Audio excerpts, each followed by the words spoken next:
Hello, Jester's Court. It's me, Coach Dub, and I just got done watching 11 hours of first round playoff improv. And for our 12th year of high school Jesters, it's actually happened, everybody.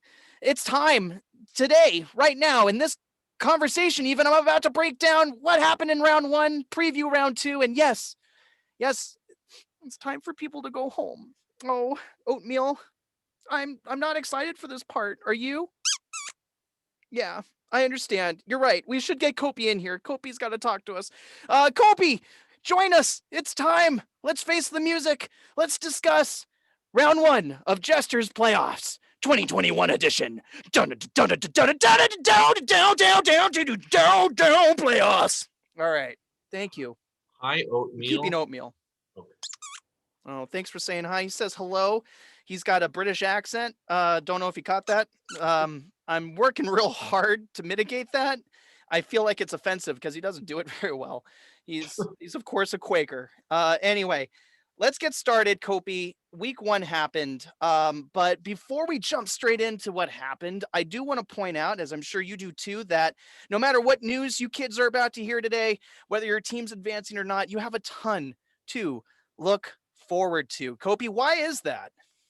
Yeah, this particular week, of course, is spring break, depending on when you're watching this video. Yeah, let's But hope in this so. particular week, during spring break, we're starting to roll out all of the league awards and basically how the rest of the playoffs is going to navigate. So you will see the Rookie of the Year nominees, first-year players who've had an impact on the league. You will see the most improved performer nominees, students who have taken the biggest leap this particular year.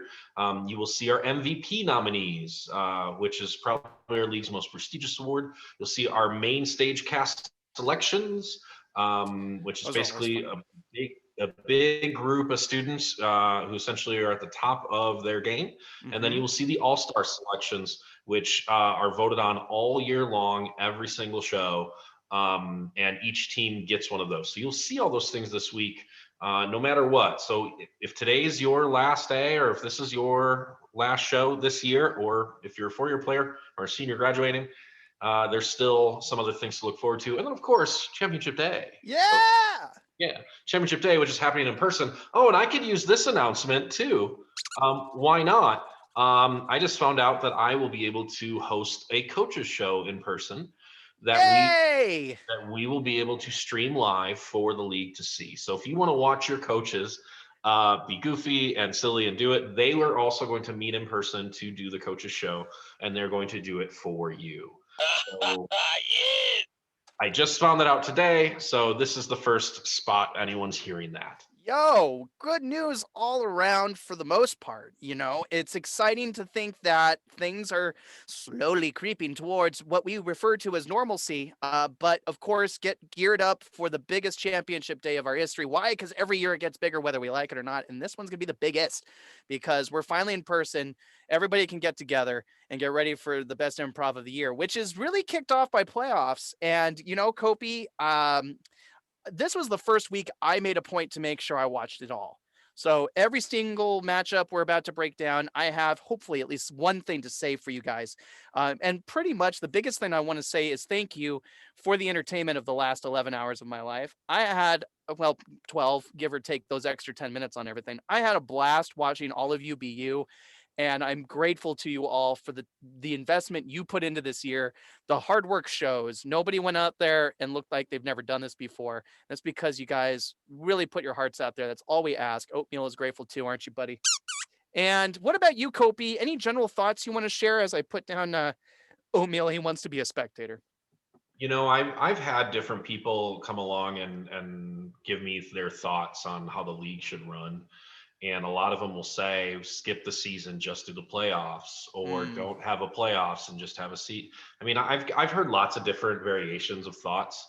And the reason that we do it this way is because the playoffs truly does bring out the best in everyone. sure. And it allows you guys to think and work together and put your brain and heart into a different capacity without even realizing it. So those of you that did your hair and makeup for these videos and Yeah. got out of your PJs and performed, Yep. we noticed all of it. Those of you that pushed your chairs to the side, this truly, I think, brought the best out of everybody. And that's what this is supposed to do. So it's honestly, in the end of the day, it's not about winning and losing. You don't look at people in a movie and said, well, this actor won and this actor lost. Right. It's about putting on the best show possible, and that's how we succeed. So, Unless you're Leo DiCaprio or a fan of him, at which point nobody else should be winning Oscars. And if you're Ben Affleck, congrats on still having a career in general. so that I mean that is the overarching at least end result of what I'm saying as far as performance goes. Yes, it's competition and there is a winner or a loser, but I mean what this league is meant to do is what just happened. Yeah, So I agree. I think it makes sense, man. You can't have a playoff without a season because you got to learn to gel together. You got to learn how to roll with the punches in improv. You can't just say go and then flame out. It's not something like that.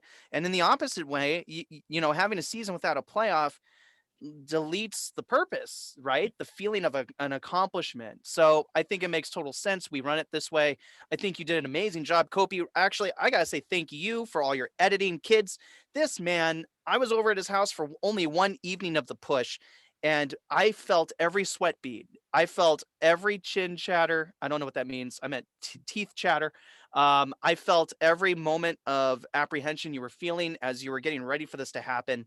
And congratulations to you on getting through it. I can't wait to break down all these games. But before we do, let's talk about the people who had their eyes on them, huh?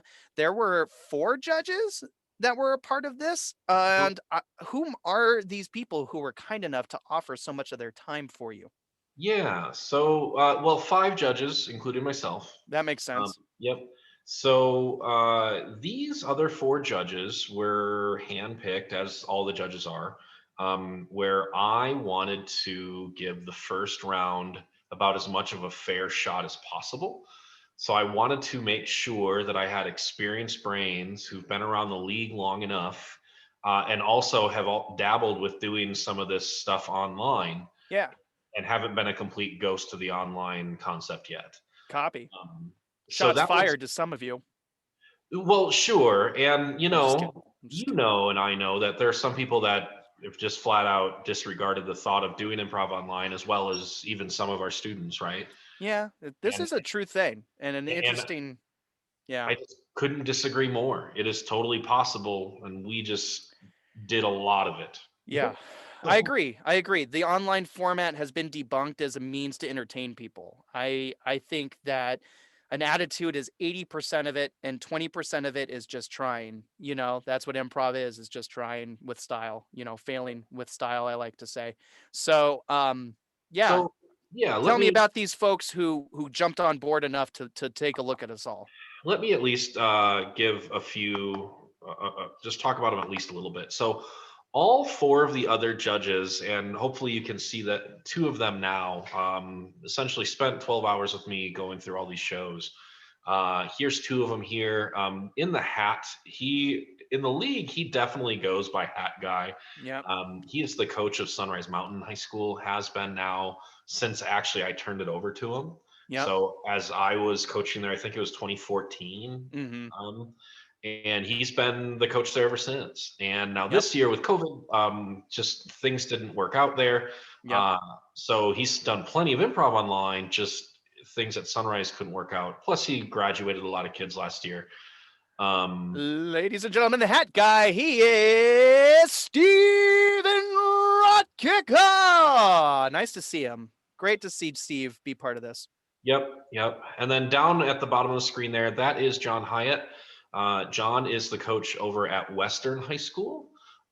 Western High School is still one of the newer programs for us, but in Western's case, they don't have a theater teacher program. Oh, They haven't had one in 10 plus years. yeah. But they've got a gorgeous theater that just sits empty. Go figure. Gosh. So even getting a program there is very, very difficult. And John and actually one of the other judges that I'm going to introduce in a second, they do it together. So right now there is a Western improv team Yeah. that John and Roxanne have been still coaching all Oh my year, gosh. but it just took a minute to get to it, and it was just a little too late to get them here. So Wow. What an um, honor. Great to hear it. And I think I got chills because did you just suggest another judge? I did. We're gonna talk about her in just a second. Oh my gosh. One more little side note here. John is actually Portia Hyatt's dad. That's right. I was wondering if that. Portia Yeah, go. Sorry. was a league MVP nominee Yeah. and part of the Tuacahn championship team Yeah. a few years back. So, Boy, the phenomenon. Yeah, yep. absolutely. So Great to John's have the Hyatt back. been with us ever since. So, Yeah. and then these other two judges. Oh, Not to mention, John's just one of the nicest guys. You want to talk, oh, and Steven is too. Don't get me wrong, but John, what a sweet, outgoing kind of person. Oh my gosh. No, you didn't. Let's go.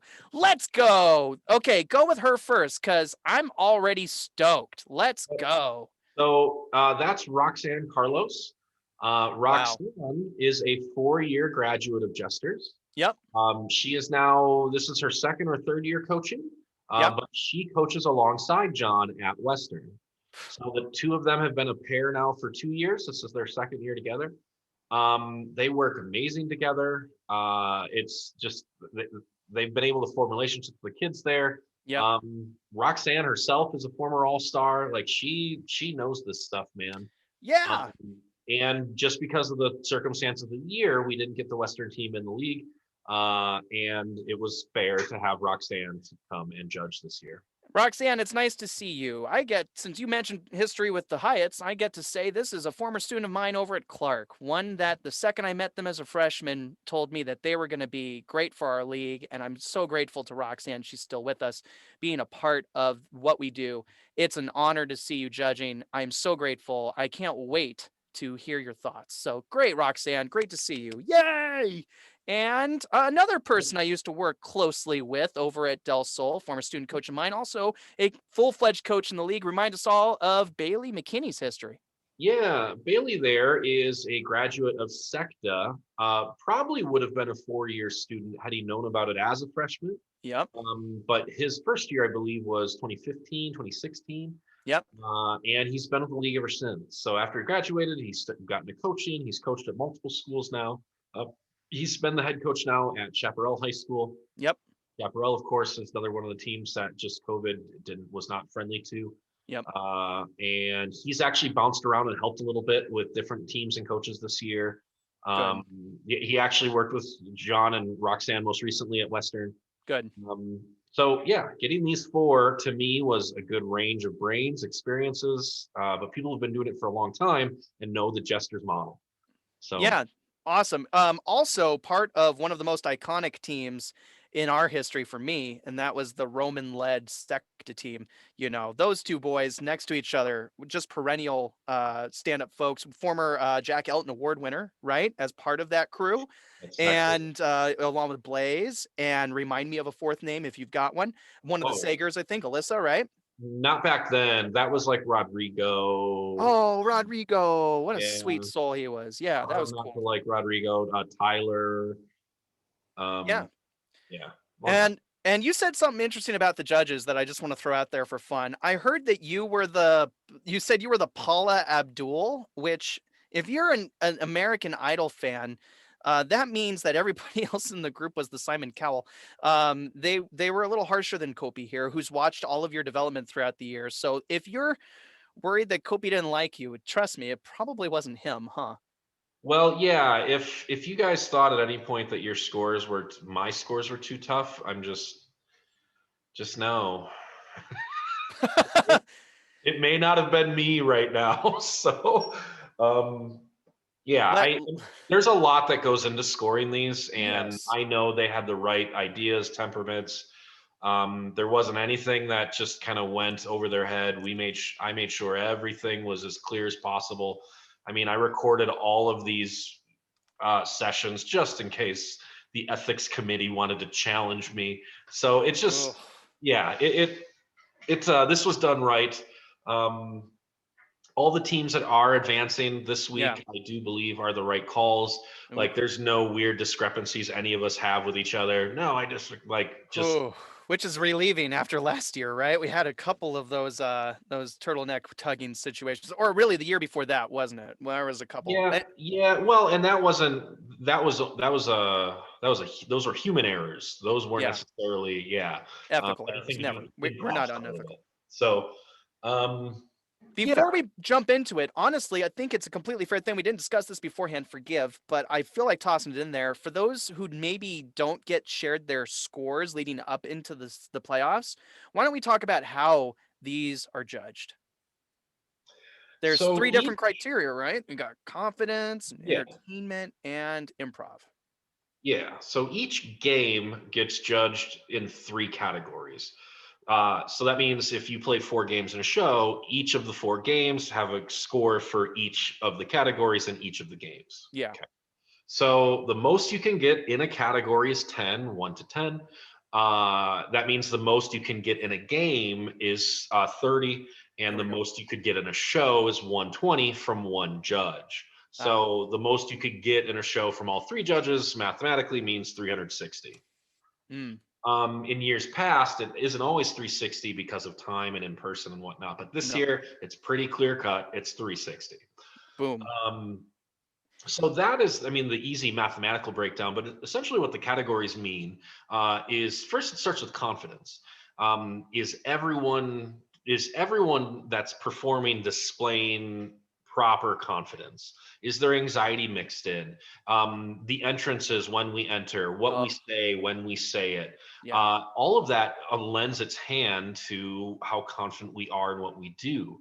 And Mm-hmm. part of why that's so important is because sometimes we might be confident in this game and not in this one. Mm-hmm. Or that weird suggestion comes at us and we don't necessarily know how to take this one this time. Right. So confidence is such a big category, especially in the high school league. Yeah, think of it as like a job interview. If improv is life and you get asked something you don't expect in a job interview, you're still not supposed to stutter. You're supposed to tap dance your way through it and come up with something on the spot that hopefully sounds like a complete sentence. So Right. that's a big part of it. And there will be job interviews that you don't get jobs. And it's just, I mean, that's the nature of the beast, but there will be jobs you will get. So it's the same concept here. So it has to be scored in each game.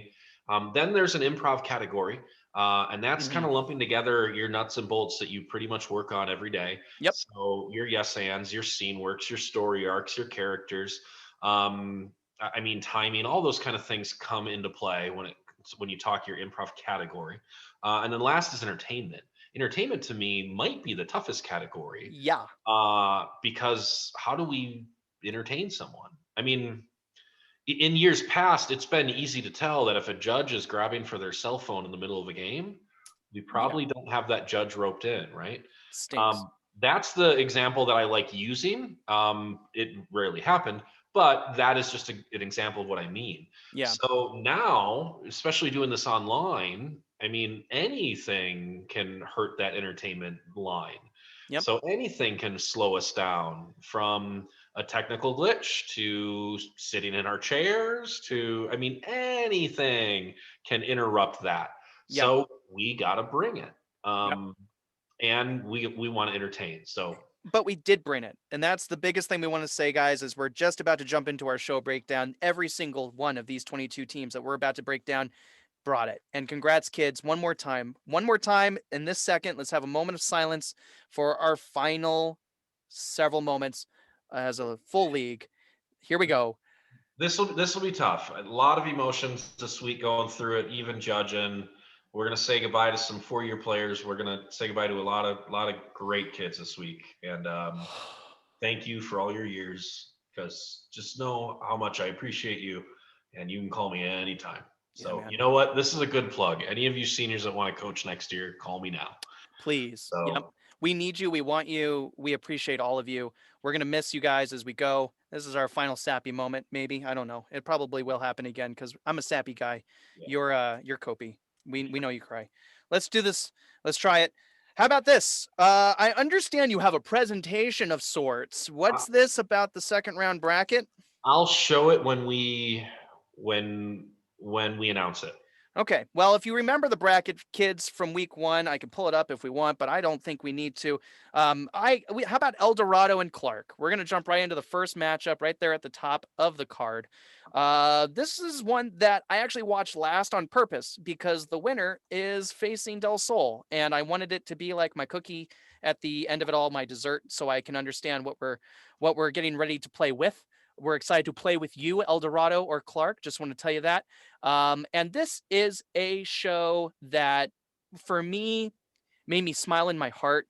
I want to say right off the bat, I love Nahom from Clark. I love his comedic timing is so fun, and I felt like he and Mallow as well really shone bright. They've developed so much and helped Clark develop a lot. I thought that was a really fun thing to see from them. And Eldorado, gosh, what a cool team, right? You've got Rancho's Josh who came over. We've got Sunrise Mountains Ronnie who came over, and then Harley and Bella to cap off that group. And what a an eclectic group. And they started hot, huh? With a blind line that was, in my opinion, a lot of fun over at Eldorado.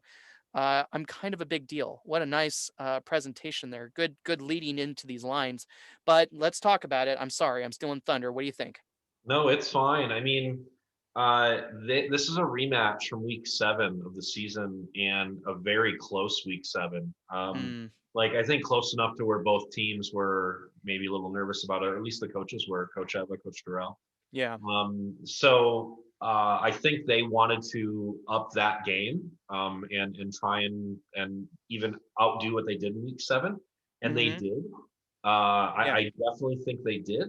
I agree with you on blind line. That's a game that if you watch their blind line, they do it. If we took the blind lines off the screen, the Yeah. editing side of it, you would never know. Like they just Yeah. do it so fluidly, Yeah. and they did that earlier in the year. And even Coach Emma was like, "Hey, why do you like our blind line so much?" It's like, because I don't know. It's truly blind line. I don't know that they're saying it. Like it's Yeah. just they make it seem so smooth and easy and effortless. You Um, know, and it's a clever way of doing it, if you don't mind me saying, just for fun from a coach's standpoint, me watching it, because there's none of the buildup. I feel like the buildup gets to happen organically. Once they see the line that's coming, I feel like they worked it out and then introduced the line a little bit, which made it so seamless. And I almost was like, man, that almost feels like manipulating the game a little bit, but that's fine. Whatever makes it read the best. And these lines read so great, in my opinion. Every single time, you kids did a great job leading into it in a way that organically felt like it belonged in the scene. uh, Couple other fun things just for me from that game. I felt like Bella did a great job reconnecting the uncle character referenced early on and bringing that in. yeah. But more importantly, Ronnie did this cool thing near the end of the game where his brain tried to phase into his skull, and I think he was really pushing for that to be noticed, and it didn't, and I wish it was. Gosh, what a funny kid! I always appreciated Ronnie's funny. He did a great job complimenting that Sunrise Mountain team that nearly took it all a few years ago. So, any more to say? Sorry, buddy. Yeah, I mean, Thought Bubble was my challenge for them this week because I Okay, saw them do it earlier this year, and everyone's challenge I gave you this week was a challenge I had already given you. okay. So yeah, Oh, interesting. yep, I made that choice for everyone. So even our first round bye, Darn, your first darn. I was challenge. hoping week two we'd get Inception over at Del Sol. Now I'm bummed. Got to use that at some point. Keep going. So And yeah, and with Thought Bubble.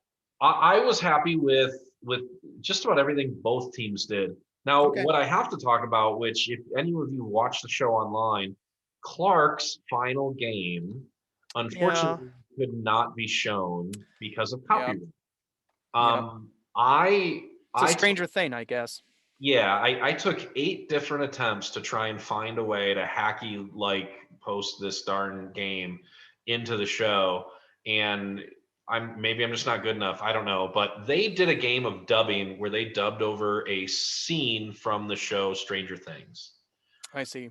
Now, Stranger Things, of course, one of the most popular shows out there. That's probably why it got copyrighted.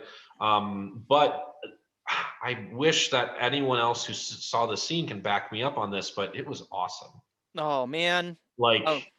they had no fear. It didn't Mm. matter if the characters are moving their mouths or not. They were doing sound effects for the wind. They really attacked it well in this scene.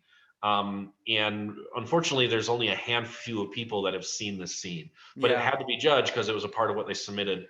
Um, so yeah, solid dubbing. Clark, just know that it got the appreciation it needed to get, even though it couldn't make it online. I'd love to see it, especially after this. I'm kids, by the way. I'll do my best to make eye contact with y'all, but I got notes too. I'm doing my best. I'm going to be Kopy this week, looking for all my notes. So forgive me as I look down. Another interesting round that included both teams was their party quirks round. That was a lot of fun watching both of their interpretations, and both of them approached them very differently. Um, there was a couple moments that maybe didn't quite sit with me, and I don't think we need to touch on those, but the ones that did, I loved Harley's rhyming in their party quirk. Oh my goodness, that was incredible. Let's Yeah. be real. Harley, great stuff. And Ronnie, your British accent, man, not so incredible. Not so. Yeah. But I love you. But I When you love came you. in, I was like, what British are you from? But man, did they get it? I mean, they got it, which was great. Um, and I love Josh for wanting to drag out the guessing when it came to Bella's quirk. Like, really tried. He didn't want to jump right down that throat and figure it out, but it became impossible. It was like, okay, got it. You're a killer whale. We'll see you next time. And was that Eva coming on to give little hints in their brains? Yeah, that Okay. the little drop-ins, that was Yeah. Eva. Clever, Eva. Like we had to play party quirks in week 1. Oh no, please don't make us do it again. Anyway, uh, we had to play party quirks early on in the season, and I was like, man, I want to help them. I want to. So I liked Eva's idea of doing that, and Josh, great job just rolling with that and having fun. Yeah. P.S. Josh, you're an awesome kid. I just want you to know that. I want to say that with my mouth so you can hear it. You're an awesome kid. I just like your attitude and the way you carry yourself. You're a good young man. Keep it up. I constantly get comments about Josh and how just nice he is, and he has Yeah. been since day one. So Oh man, talk about somebody I kind of wish would come and coach with us, because I think he's just got the perfect amount of talent and personal know-how. He just carries himself well. Great guy. I wish, but he wants to be like world-class engineer. I think he's probably going straight to New He's one of York and them Omri Brit kind of types, right? The ones building who are skyscrapers. Yeah, I feel like yeah. that's the world he's going to. But yeah, Josh, of course you're welcome. Please stay. Yeah, you know, really fun stuff from both party quirks. I guess on the Clark side, I want to say that I loved Nahom's entire idea. The quirk idea was phenomenal. Great, great choice. Whomever came up with that, I'm assuming Eva, but I don't know. Suggestions for these games seemed a little fuzzy on where Yeah, they came from. I mean, suggestions were goofy, but I thought they played just fine with it. And I think Nahom's going to be a classic example of someone who's going to blow up next year. Mm-hmm. And right, if that doesn't excite you, it Yeah. definitely does for me. What's and Mallow? Are we gonna get Mallow back?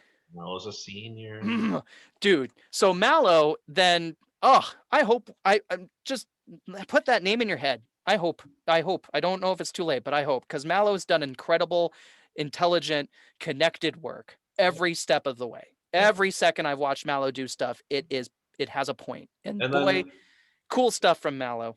Litzy, way to be a powerhouse. Yeah. Litzy, you're also a senior, so whether Yeah. you win or lose today, like just keep that attitude, take it into life. And Um, boy, did you not slam the door on the ghost of Abraham Lincoln like out of nowhere? I was like, oh, I feel like they already got it. And then, but Marley, or excuse me, Litzy just nailed it right out of the blue, and just went, oh, well, you can talk to the ghost of Abraham Lincoln over here. And I was like, haha, money. That was funny. I don't usually see them like keep it in the back of their heads and then slam the door. Like, that was cool. Anything you want to say on party quirks that I didn't say? we've nailed it pretty good. Okay. Um, Yeah. Scoring wise, this was about as tight as the first show over week 7, and I think that's what I was expecting. Yeah. Two really strong, doing good work teams, especially right here at the end. Yeah. Um, it's always that unfortunate scenario where those two teams have to face each other, and Do I say who I thought won before we find out, or do we not? no, Okay, good. I'd rather be organic as I can be. I think we're about to pull up what happens. We can't wait to play with either of your teams, guys, with Del Sol, and in the week 2 of the playoffs. It's going to be a matchup that I think will really help both teams shine. Let's go in and have fun and put smiles on people's faces as they watch, shall we? And now, what happens next? Well, based on the judging scores, the team moving on to the next round is going to be. Oh my gosh, Clark! It is. Clark! It is. My student coach Haley Garcia over at Del Sol has blossomed beautifully as a coach over the course of the year quickly, and then was asked by you, Kopy, to go over and hang out with Clark and help them in these last couple weeks, and it is showing. Mallow, Nahom, Litzy, and sorry, what happened? What happened to my brain? It was so right there. I turned my page too quick. Marlene, my goodness, friend, I'm sorry. We cannot wait to see you in week 2. Congratulations, and to Eldorado, bless you all. You are great, great performers. What a cool team to even see exist. What a cool team to be. I can't wait to see how Ronnie and Josh continue their improv careers. And are we losing Harley and Bella? No, Bella thankfully is only a sophomore. Harley's a junior, so Okay. Harley is a fourth year next year. Cool. And Harley, what a great brain you have. Again, your rhyming was so much fun. We will miss you this year, your first year in the league. And guys, please be proud of yourselves. What a fun show. I thought your blind line was one of my favorite games of the week, and I'm not just saying that. And Clark, congratulations, y'all. Congratulations. I think, let's put our heads together, Kopy. We talked about this briefly. Might this be Clark's first playoff win in a while? They won one 2 years ago. They won Okay. one. Okay. Well, welcome back to round 2. Yep. We will see you there. Coach Haley, you better start sweating. What are you going to do? Which babies are you rooting for? I'm sorry. We're having fun. Okay. So our second match of the week is between Burkhardt, yes, and a team across from them. Go ahead. Shadow Thank Ridge. you, buddy. I'm sorry. Like I said, my notes, guys, they're jumbled just like my brain. I'm gonna do my best. This is the first week I really made sure to watch everything and have something to say. So one thing I'll say right off the bat is, Burkhardt doing the games in person. And that was a thing. How do we feel? How did that affect the flow of the show in your mind with one Thi- team in person and the other not? I think this is the most cohesive Burkhardt's been so far this year. Yes, I did feel Um, that from the samples I've seen. and even the like the fun, football makeup and Hmm. frillies and just things that they added to them being together, like that energy. Yeah. Um, From Marley's coin toss in the full suit trying to bribe, right? That's a right, thing that we've seen right. before from teams. That's fun. And all of their little get-ups in person. Yeah, Yep. exactly. That presentation was not missed. Yep. So, I mean, for me, that's what it is when I watch them together, and I talk about that so much. And I think the girls know that. I think those three girls know that I just enjoy watching them together. Yeah. And Sam is such a fun, like, talk about having a bouncer or a chauffeur, like the Yes. guy you always want around. Like that's who Sam is. Yep. Um, Yep. so yeah, fun show. All four of them definitely did what they do best. On the other Hmm. side of it, I was super stoked for Shadow Ridge, this being their first ever playoff show. Yep. Um, I know I made a comment in the last video that I'm so excited for those three girls there Yep. because I get to stand Yeah. next to them moving forward. Um, Yeah. and I think everyone truly stood up and did what they do best in this show. So Hmm. this was such a good representation for both of them. Even in Marley's case on Burkhardt's side, she's a 4-year player, It's MVP nominee from last year, yep. right? Yep. Sam, this should have been his 4th year. The other girls, they're all seniors there. Like we just Hmm. watched 4 veteran Burkhardt players Yep. against 3 freshman rookies at a rookie school with Shadow Ridge, and then Anthiel, who don't even get me started. No revving on Anthiel. But first of all, Shadow Ridge, I want to say, well played on the town hall meeting of Sox versus Humans. How adorable was that, watching Sox exist in an improv scene as a very cleverly utilized prop. So kudos to Coach It Miley for that. it's something Miley created to be almost an exercise kind of scenario, Yep. to where she's like, this could work as a game. And she's done it a couple of times and it works and they have fun with it. And yeah, I mean, she wanted to bring it into the playoff show. That's how much they liked it. Yeah. So I thought they were a fun group. I can see why Bell has caught, a couple of mentions from you throughout the year. And how all of them laid it out on the table, right? There was no nerves. They were having fun together. There were smiles on their faces. That was especially apparent on the Burkhardt side though too. So much fun was being had together. Holy cow. I've never yeah, seen such. and that's something that Shadow Ridge is going to discover once we can get in person, is just Yeah. that other side of it. Yep. Right now they're having fun, but it's got at least this barrier. They don't know the other side, Mhm. which is somewhat unfortunate, but they can at least look at what Burkhardt did and see that. But the Now, good news, Shadow Ridge will get again, right? Like you said, those kids are coming back, and Burkhardt, instead being all seniors, they're swinging for these fences in the Burkhardt way. So kudos to them for staying true to who they are, and being them.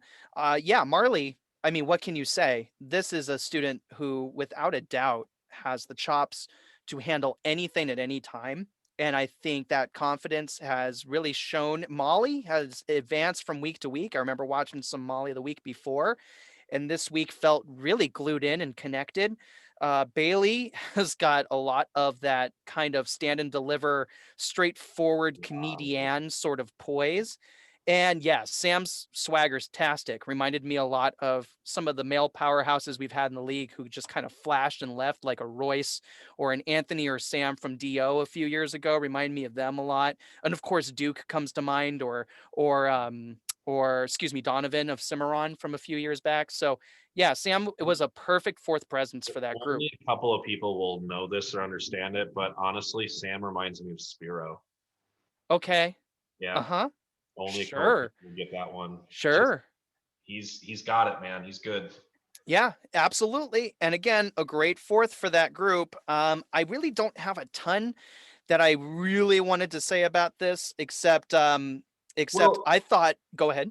yeah. So I enjoyed our family dinners on both sides. Yep. I thought the liberties they took on both sides were awesome. Yep. What I think I've loved the most about Shadow Ridge is that not only are they giving it a go this year, but they're actually progressing scenes and ideas and Mm-hmm. finding layers. Mm-hmm. So they're doing some of the technical stuff, like Mm-hmm. Oh yeah, and you could see that. And Miley's gonna instill that in her kids, no doubt. veterans struggle with that technical stuff. So Totally true. I just think the legs that they're standing on right now are about as much as I could have asked for. So um, Yeah. I win or lose right now, like yeah. so happy with where Shadow Ridge is at. I Um, gotta say, technically, I loved what they did, and I almost feel like the confidence and entertainment are really going to swing this. Well, I think confidence with Burkhardt, they felt it, they flowed it, they were together. It's going to happen that next to each other, and the confidence will be high. But the entertainment's really going to define this one because I felt like technically Shadow Ridge had nothing to hang their head over. That was really cool. this is the only show this week that actually chose to do another head-to-head round. Oh, So okay, that makes sense. yep. So they Okay, did the family dinner is what they originally agreed on, but they also decided to do a round of quick change, which is yep, what everyone was challenged to in week 8. So kind of neat, interesting choice. yep, So yeah, I loved the choices they made. I thought Miley made awesome choices. I thought Burkhardt made awesome choices. yep. Um, so it's just a matter of finding out who advances. Yeah, let's do it. Let's do it. Both teams, please. As he pulls up the result, remember of your awesomeness. Burkhardt, your 4-yearness is loud and proud, and it's coming together at the right time. Is it enough? Shadow Ridge, you've got a huge future ahead of you. We're so excited to have you, and know that win or lose, you deserve to be up there with the best of them. All right, Kopy. Burkhardt, Burkhardt advances to face the winner of our next matchup. No, and yeah, okay. Burkhardt, congratulations. Again, gelling at the right time. The fun was there, the feel was there. I get it. The league is on notice because they were sharp, sharp, sharp, bouncing off each other incredibly playfully. We felt it all throughout that show, for me anyway, when I say we. So congrats, Burkhardt and Shadow Ridge. Remember, especially for you four, thank goodness to say there's always next year. There, you have a lot that you got to build off of. You have an amazing coach if that gets to retain. I hope that pairing continues because, man, you guys really came out and swung for your first year. That's awesome to see. Yep. And then, of course, no matter what, we see someone in the All Star show. So That's we right. this week. Yeah, I can't So wait to find out our all stars. That's always one of my favorite things I because think Shadow Ridge's All Star is the one I'm probably the most excited about because this is going to be their first official time. let's And go on, what Thiel. a first day to have than Okay. championship day, right? Heck yeah. Oh yeah. 100%. Any student would be stoked to walk into that kind of spotlight. So keep an eye out, Shadow Ridge, to find out who among you will be on championship day with us playing some All Star Improv. And that means the next game, as we move down the bracket, is probably the one that I want to say had felt like the game of the week because Erica Fish, Isaiah, Northwest, with their two new parts, I think Nat's one, right? As I find my notes. It is Nat's second year, Okay. but Brandon is his And first year. Brandon, yes, Brandon had a come up year. Yep. I remember mentioning him several times, and obviously absorbing the quality around him. As I find my notes, I do remember consciously writing down that our friend Isaiah reminds me a little bit of The Rock. He's got a bit of Dwayne Johnson's poise in him. This kind of unflappable like positivity in his voice and confidence in his voice that I think is super cool, a richness to him. So, man, very effortless swagger from Isaiah, and I felt that in his show. Yeah, And then right out of the gate too, from pillars all the way down. You're totally right. oh man, tough, tough, tough. Tough, tough, tough matchup because neither of these teams are teams I want to see go, period. That's as simple as I can say, especially for a first round. Not that anybody I want to see go. Please don't do that to me. I'm not that guy. But I will say these two teams were excellent improv teams. Erica and Isaiah, yep, yep, yep. And on the other side, dude, Green Valley. What a show they put on. I've worked a little bit with Green Valley this year just for a tidbit and felt what was coming, but boy, did they show out. Isabella, you're like, I'm not the base. Okay, Dude, I've got some acidity. Let's go. That was amazing. And Rufus, you're right, fam. I never saw a full Rufus show, but I think Rufus was hungry in this one. yeah, I don't even. I mean, where you tip the hat on this one on what Green Valley did, I'm not sure. Mm, I will take a leap and without confirming it, but I gotta imagine that their radio was probably the best game of the weekend. mm, That mm, radio was pretty stinking stellar. mm-hmm, I think mm-hmm. Isabella's train thing, Rufus's convenient vampire Yes. weekend. Yes. That Um, vampire weekend was so good. So good. yeah, I just Riley's conspiracy theories, Yep. Kiana's 1950s, 1990s Yep. split. I wrote Um, Riley is so good twice during this show. Riley, I said Riley is good, and then later on I said Riley is awesome. Um, and so much here to unpack, but we're getting away from forgive me. It's just I expect Northwest to be as good as they were. Green yep, Valley, I think, because I knew them a little better this year, just for a second, really blew my teeth out of my mouth, metaphorically. And yeah, Pillars as a playoff game at all, I want to commend what a clever move to have Isaiah and Erica really focus on a conversation there, while the rest of the team kind of bounces through them. That's a hard game to execute and have all four players have value. I think they did a great job making every pillar count. And if you there's very few students I would think could have a two-person conversation as fun and elastic as Erica and Isaiah, and I felt that. right. Yeah. And I think Coach Noah, Coach Faith put together a smart lineup. Mm. I thought coaching showed itself in this show a little bit, Yes. and Coach Yes. Noah in particular, with Yes. how he put it. Now, of course, Noah played in Jeopardy, um, Yes. And but I texted Noah. I said your hosting skills, both in this show and another, We're Right. really on point. He's got such a cool radio voice. Yep. That was fun. I took notes from Noah. I liked their understudies. I liked their Jeopardy. Mhm. I thought their understudies was smart. Who went where? I mean, there's true yes and in there. I made a mention about Nat one of the past couple of videos about a little bit of growth there as far as how to accept and move on. And I didn't see Nat visually thinking this time. I saw Nat just doing, Yeah, which is growth. That's exactly what growth that's is. true. That's a Right. very good point. So, I mean, just lots of good signs all the way around on this one. And this was a playoff show, man. Like, Oh yeah. I Oh, great playoff show. Uh, can I just say a couple things? yep. Rufus was really pushing himself, and in this case, it's not a fart joke. Kiana has confidence and energy always, like just always. The confidence and energy is so high with that student that I think the rest of the school can really, or the rest of the team really benefited from that kind of an aura. Isabella's Jeopardy character, amazing. Just the joke that they would open a GoFundMe for makeup after everything else. That is a 10-star smart joke. That is an intelligent joke. I guffawed when that happened.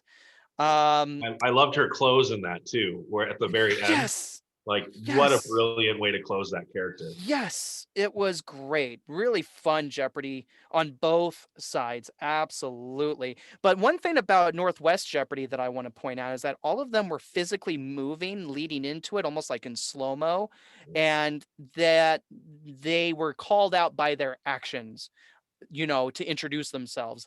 Love that cleverness. That's a clever move. I always preach to students when you're building a character to have not just a vocal quirk and a mental quirk, aka a different motivation, but also have a physical quirk. And in Jeopardy, that's especially important to see Noah use that as a way to identify each performer. Smart again. Right. Super smart move. That was very telling. Game of the week, man. I mean, I don't think there's any way we could shake it away from that. Harold, Well, on the judging side of it, yep. not necessarily the game of the week, Okay. but super close. Okay. There's one judge that only scored this show 1 point apart. And remember, we talked at the top of this about how many points you can get. So when you have a show that is only separated by a point or several points, that's super tight. Yeah. That's about as tight as it gets. So Yeah. 360, that's just very random, rare Way coincidences. to bring it full circle. Yep. Sure. Um, but if you are ready, we can announce who's advancing. I'm as ready as I can be. I'm sad to see either school go. And as Kopy brings up the results, let me say this: Erica Fish, a beast. Isaiah, a beast. Green Valley brought some beasts this week I didn't expect. Let's see if it was enough to overcome one of the historically greatest teams in our league. Oh my gosh, it's a thing. Don't look now, but the league's gone green. It's happening. Green Valley advancing to face Burkhardt, and that is a matchup. As a coach and as a fan of good improv, I'm shocked and excited to expect in week 2. Yep. Yike-a-doodles. Yep. Oh, Kiana and Marley toe to toe. Yep. Oh my goodness. This which is will which will also be a rematch. So, yeah, we'll talk about that in a minute, but okay. Congratulations to both schools on a show that I enjoyed a lot. Northwest, a great coach, a great school, a great organization, steps made forward by many of the players, and a lot of fun was had viewing you guys throughout the year. We will miss you. Please know you are valued. Please know your creativity is awesome. And Isaiah, if you want to teach me how to be charismatic, you let me know. I will take notes. I'm ready for it. And Erica, do not stop because you've got a cool skill set that any entertainer would be jealous to have. So you just smirk your way into whatever you want to be because you will succeed. Keep yep, on pushing. Green Valley, congratulations, kiddos. It's an exciting thing to see how you gelled this week. I get chills. Let's see how they do against Burkhardt in week 2. Keep your eyes on that show league because these two teams are gelling at the right time. And now somebody's gonna have to go in week 2. Yikes! What a story. What's next? Sierra Vista and Silverado. Okay, I think I remember where this was in my fantastically decomposed notebook. Silverado and Sierra Vista. This was hard for me to have shorthand for because both of them lean on S and V in their names so much. Very disappointed in that. Made it hard. But other than that, disappointment is being stricken from my vocabulary. And right off the bat, I have to say, Silverado, one of the boldest, bravest.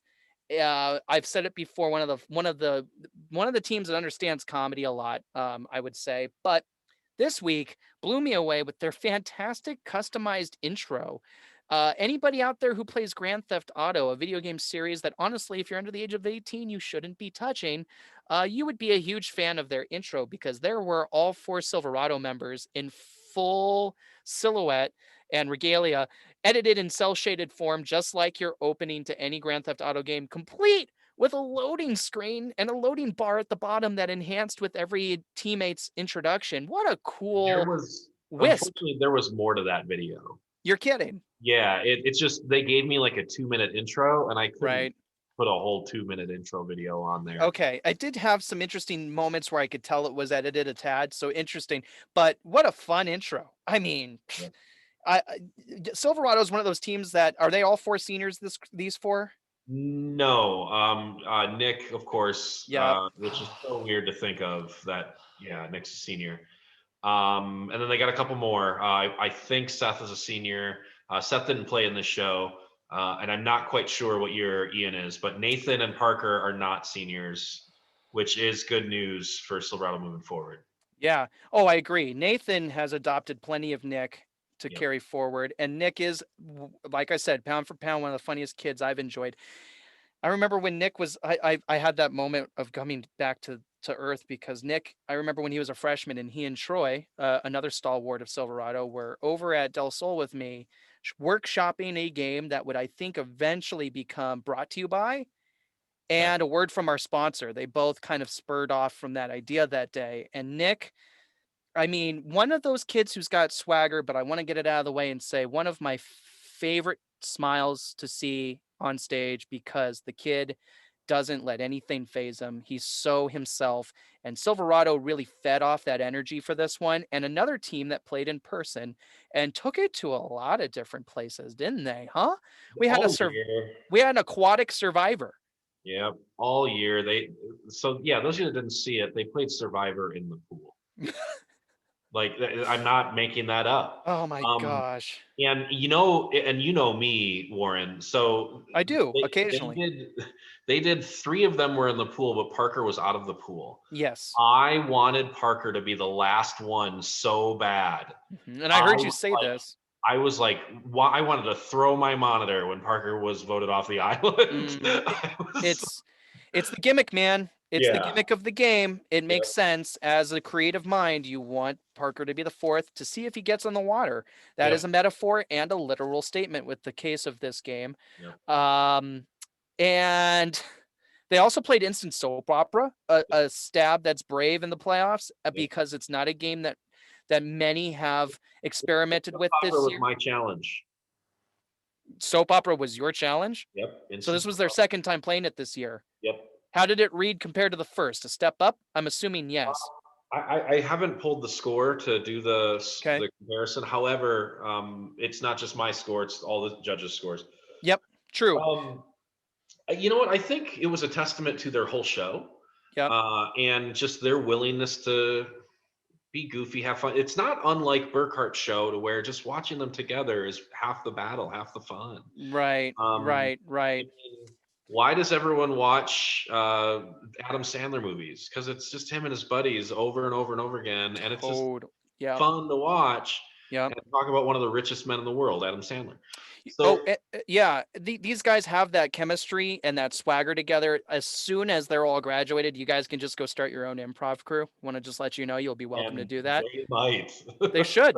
They should. They should because they have something that no other four are going to have. And that's the case with all four. Hey guys, every team out there, y'all got something nobody else has. Just to remind you, in case that's not clear, everybody's different in improv. So love yourselves and team up. I did say in dating game, was Nick not just a little extra, a little verklempt at all times about himself? My goodness, what a Is that he what Nick thought he was just the does? prettiest girl. He's always a little extra, I suppose. Isn't that what Nick does? Oh yeah, extra Nick. At Yeah. on I'd like a little extra Nick on everything. Parker was practically Howard Stern with that tone of voice. I was super impressed with that character. Like Oh, just you mean Ian with the hair? oh no, it was Ian. Yeah. Sorry. Sorry guys. I wish I knew my names better than but I'm not Kopy. Ian with the hair. Yes. That was one of my favorite characters of the day. And Parker showed some real cleverness in that too. Now that I have gotten corrected.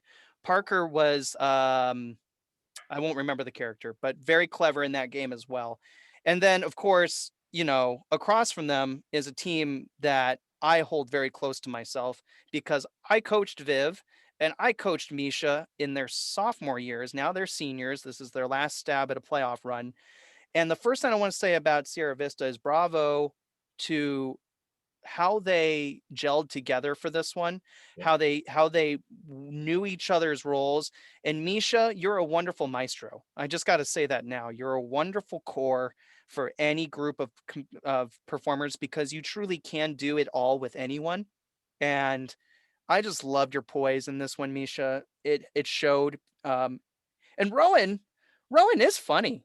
Yeah. Oh, Rowan is so funny with the little street rat character scurrying around unbeknownst until being straight up called out. Clever intro. That's the mark of, people are like, hey, when I enter a scene, do I need to be loud and emphatic? I'm like, not always. You could be you could be under the radar as long as it has a purpose. And Right. that had a purpose. That And was a that was a great purpose. It was fun to replay, yep. and yeah, I totally agree. Yeah, that was really fun. Clever shortening of your lines, by the way, kiddos, in Countdown in general. Every single time that scene broke down, you literally just took more of your fluff out to the point where you were just saying chair, sit, Yeah. dog, bark. Not literally, that was not the scene content, but it's the same concept of just making sure what mattered was there. I really like that. Angels and Demons, break his kneecaps. Yeah. I laughed so hard at violence to kneecaps. I never expected that. And and I wrote again there that Misha is just the perfect focal point for any scene. So if you kids want to make friends with somebody who can make you look good, please play with Misha. Go be friends with Misha because man, really fun stuff. And it was nice to see Jeopardy happen again with them. Um, Loved Viv's fantastical magnificence in that game. Wouldn't you say? Is a great way to describe Viv and his attitude in that one. And then talk about two completely opposite teams in general. Wouldn't you say these are two very interestingly different teams this year? I know who I kind of leaned for at the end, only because of the technicalities, I suppose. So I can't wait to see what happens. Do you want to break down more before we find out who wins? Yeah, yeah. Please do. So in at least Sierra Vista's side of it, I've been excited to watch Suki kind of evolve a little bit. Uh-huh. And I think I remember even last year with Suki and knowing that there's some talent in there and Yep. just and looking for that comfort. Now Viv in the Yes. show too, Viv I think of more of being a physical type of performer, but this show didn't have any of that Viv, right? This show Mhm. is very contained. Viv really just played the role that the scene called for, Yes. the therapy role, right? So very Yes. smart work. Misha for sure. I can tell you right now that Misha definitely had the judges reacting.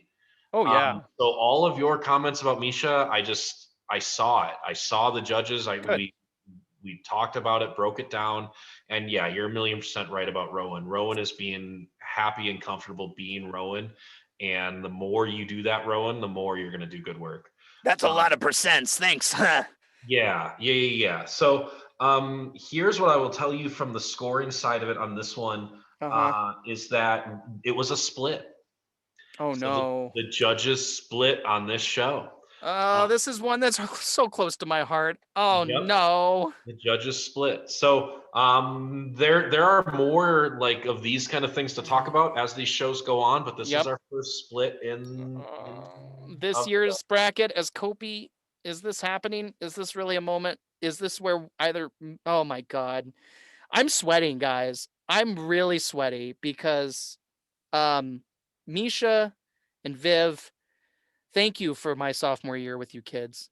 You two gave me so much in a core that really needed you. Misha, thank you for taking Kopy's notes and becoming such a focal point in your junior year.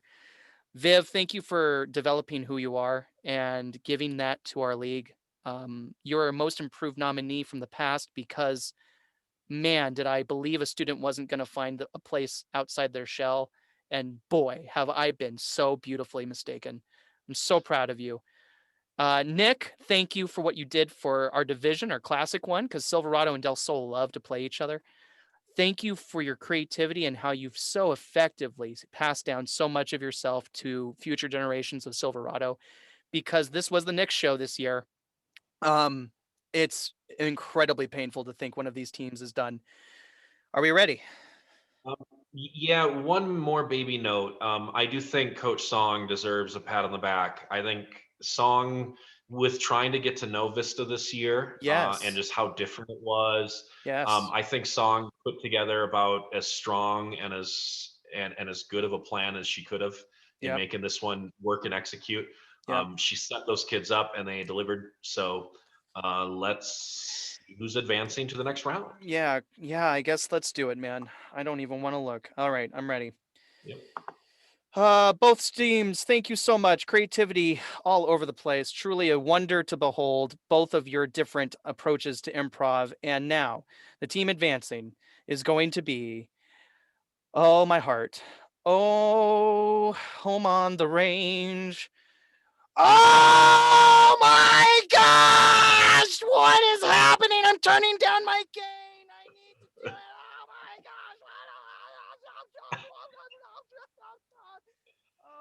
Okay, I'm back. I'm ready. I have reacted. Silverado, guys. I absolutely believe in the comedy they do, especially coming out of Nick and his brain and what he's done for that school. Nick, do not stop being funny. Yep. Do not stop believing in your comedy, because I can see you being a stand-up comedian, something I don't say to many students, period. You got it, you get it, and you share it. So go be Kevin Hart and get all your friends together and give them funny roles, and then go be funny, because you got it and you deserve it. We will miss you, but congratulations, Vista, on a win that warms my heart, because this is a team that has been climbing a mountain all year. And kudos to Coach Son for pulling together an excellent lineup. You're absolutely right. I'm glad you said that, because, yeah, coaching is a thing in the playoffs. And Son, you did a great job with this lineup. Wow. All I can say is wow. If you should turn your gain up a little bit more. Okay. But Is it really? Am I really quiet? yeah, you disappeared a little bit. Okay. Well, this is pretty loud. Better? No? Nope. Okay. No? I don't understand. There's really no reason why I should be soft right now. Oh, Is there it you are. better? Yep. Okay, you like that? Perfect. Okay. I've never been perfect before. What? Thank you. So nice of you. What do we got next? I'm Pahrump scared. and Cimarron. Uh-huh. I thought that might be on the bracket next. They were right next to each other in my notes. So thank goodness for a short hike. And thank goodness for the Jacksons. Uh the Jackson and Juliet duo. They are so much fun, and Jackson's grown so much this year. And what a fun show, from my gut to enjoy. I'm impressed with how Pahrump got Zendaya. I just want to throw that out super quick. Yeah, that Um, that was I was a little surprised by that. yeah, that was nuts. And Cimarron, late for work. Yeah, late for work was a heck of a take on that one, especially. Pahrump with their Survivor, they really came out swinging with Survivor. I really enjoyed that show, or that game as well. Machines. I just want to say a golden spatula would be awesome. So please don't. Is that it? That okay? A golden spatula is epic. That's a perfect final reason to buy that thing. And dating app was so funny from Cimarron this week. I really liked that one especially. Great rule of three hit from Althea in that game. I love that Althea understands that basic rule of comedy and employed it. That's one of the reasons why they feel very captainly in their role. And the country guy was so hilarious. I have to say that from that dating app game made me chuckle quite a lot. Pahrump and Foursquare. Jackson was everywhere in this game. Even the scenes that he wasn't in, I felt like he was part of them somehow. He was just really on it in their Foursquare. Sharp, sharp game from him. And then inner monologue from Cimarron. Want a Sprite Cranberry? Ugh, maybe one of the smoothest Yep. running gags of a game all week. I remember that one a lot. Had to write that down because that was good. That was good, especially when The Brianna timing. lost it. Yep. When Brianna lost it at the end of the game, smart, genius. That's another 10-star joke. Nice and clever. This was close for me. I have to say, this was closer than I think the defending champions would be thrilled to hear, at least from my perspective. But let's just say what that means for a Pahrump team that I remember watching back in Del Sol week when we played with them and thinking there's a lot of talent. There's a lot of talent. There's a lot of talent. Can they come together? And I think they came together, and you had to if you're going to play with the champs. What are your thoughts, Cope? Well, here, you know what? I'll tell you right off the bat. This is another split. The judges Oh, split on this. Um, I'll let you sit with that for a moment. So I had a couple of victories in this one, just personal for me. Cynthia for me is kind of a personal victory. yeah. Cynthia is someone that when I met her was definitely on claimed to be on the shyer side, but it was that classic shy personality slash great brain. Yeah. And you kind of just you keep pushing, you keep nudging, and you kind of Hmm. get to that point. And Cynthia had a lot of comfort in this. I think there were a couple of moments where Cynthia forgot for a moment that she was doing online improv and that she was just performing and being herself and having fun. Oh, glad to And hear that. so there's a kind of a personal victory there. Hmm. We know that the siblings are dependable and strong, and they've done great stuff all year. Juliet, man, like I've been my goal for you is to just see that kind of that physicality and swagger that Jackson's kind of oddly and uncoordinatedly developed, and you're getting it. Ryan, same thing. Ryan, you're definitely a funny brain. I get everything of why you're valuable there and what you can be for the future for Pahrump. Yeah. So yeah, definitely a victory there. On the other side, Brianna is definitely another victory. It just she figured out that she's got just such a unique thing to offer to performing, and she has comfort in that unique weird sense. So Hmm. can what did someone say to me this week? Someone said to me, man, I could watch Althea read ingredients off of a recipe because that's how funny Althea is. Yeah. um, so they definitely fit into those roles really well. On Cimarron, just they have all different purposes. Hmm. Um, Fernando too. I mean, you're such the class. Like Fernando reminds me of me, man. I look at Fernando, I'm like, that was me when I was a senior in high school. Hmm. Um, Oh, interesting. We're learning a yeah, little bit about Kopy, guys. yeah. So this was a split. I will Man. tell you that this was the closest show of the weekend on judges' scores. Wow. And How am remember I how I not? told you that 360 is the maximum amount of points that you could get? Oh, by The total final score was a 1 point victory. So the whoa. team that won by 1 point combined of the Oh judges' scores. my gourd. That's amazing. Hey, stop right there because Pahrump, that is a phenomenal accomplishment for the legacy of your school. Big, big thing to say about your school specifically because your history in Jesters is briefer than Cimarron's, and Cimarron's is mighty, right? A perennial contender, week in and or year in and year out, finally being awarded the championship last year. Um, and that's an amazing accomplishment. So kudos to both teams.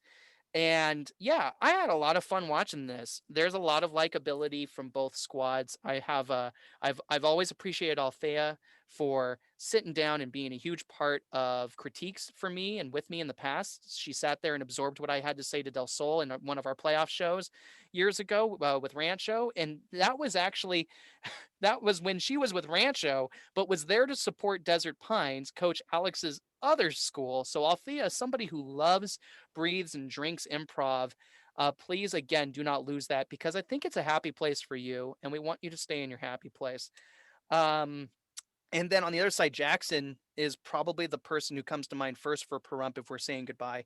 Jackson's had an amazing evolution. I've referenced a couple times that he reminds me of Alex Keane, which will never in any way, shape, or form in any context be a bad thing. I like Alex Keane's entire demeanor, but I think Jackson really settled in, played in the pocket, and played intelligently this week. So, and I'm sorry, I know I mentioned him a lot. To give love to everybody else, it takes a team, and it takes a team to let a Jackson rise up. So congratulations to the team. And yes, I did watch Cynthia improve all year.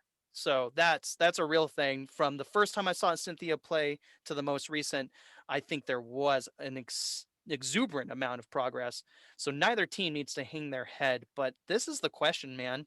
This is the question. Are we going to see a new champion this year? We might have to find out Yep, I will right display the now. winner. But of course, win or lose, we've got all stars to look forward to, Yep. awards and all that championship day. Yep. So let's This is a lot display. to love. I'm keeping my gain where it's at right now.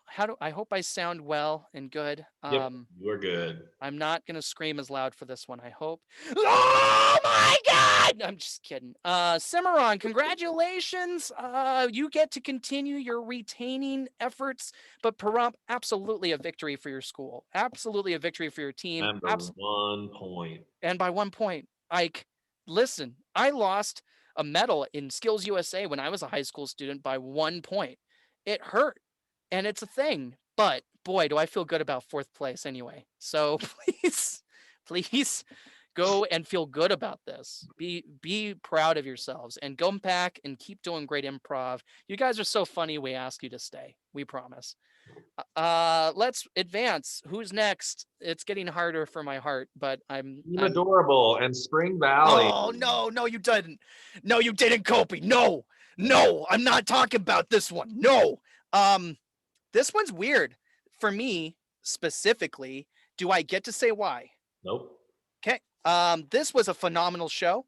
Yep. This was a show I loved to watch and was very glued into.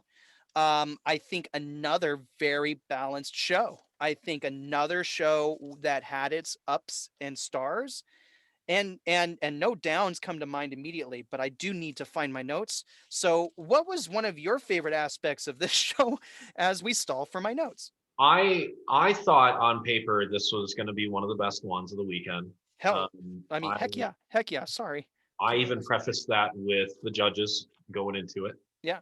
Um, the quality and then the heavy hitters that were in this show Mm-hmm. is really what stood out here. So I thought this was a balanced attack by both teams. Heck, they both played acronyms as their agreed head to head.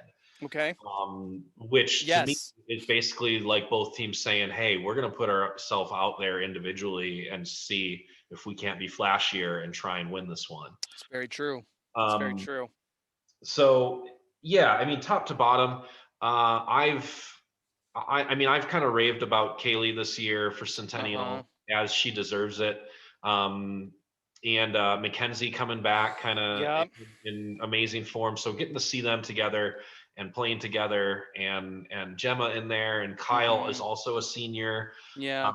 I know Kyle really wants to be able to play in person. Like that's something that he really wants. Yeah. So I get why Coach Mariah and Trent put those four as the team because they've got a lot of kids there at Centennial that could have played. Yeah. And then flip over to Spring Valley, much smaller squad. They've kind Mm-hmm. of been a force all year Yep. with what they can do. And Yep. 4-year Gordon, first year Kevin. It's weird to think that Kevin's a first year.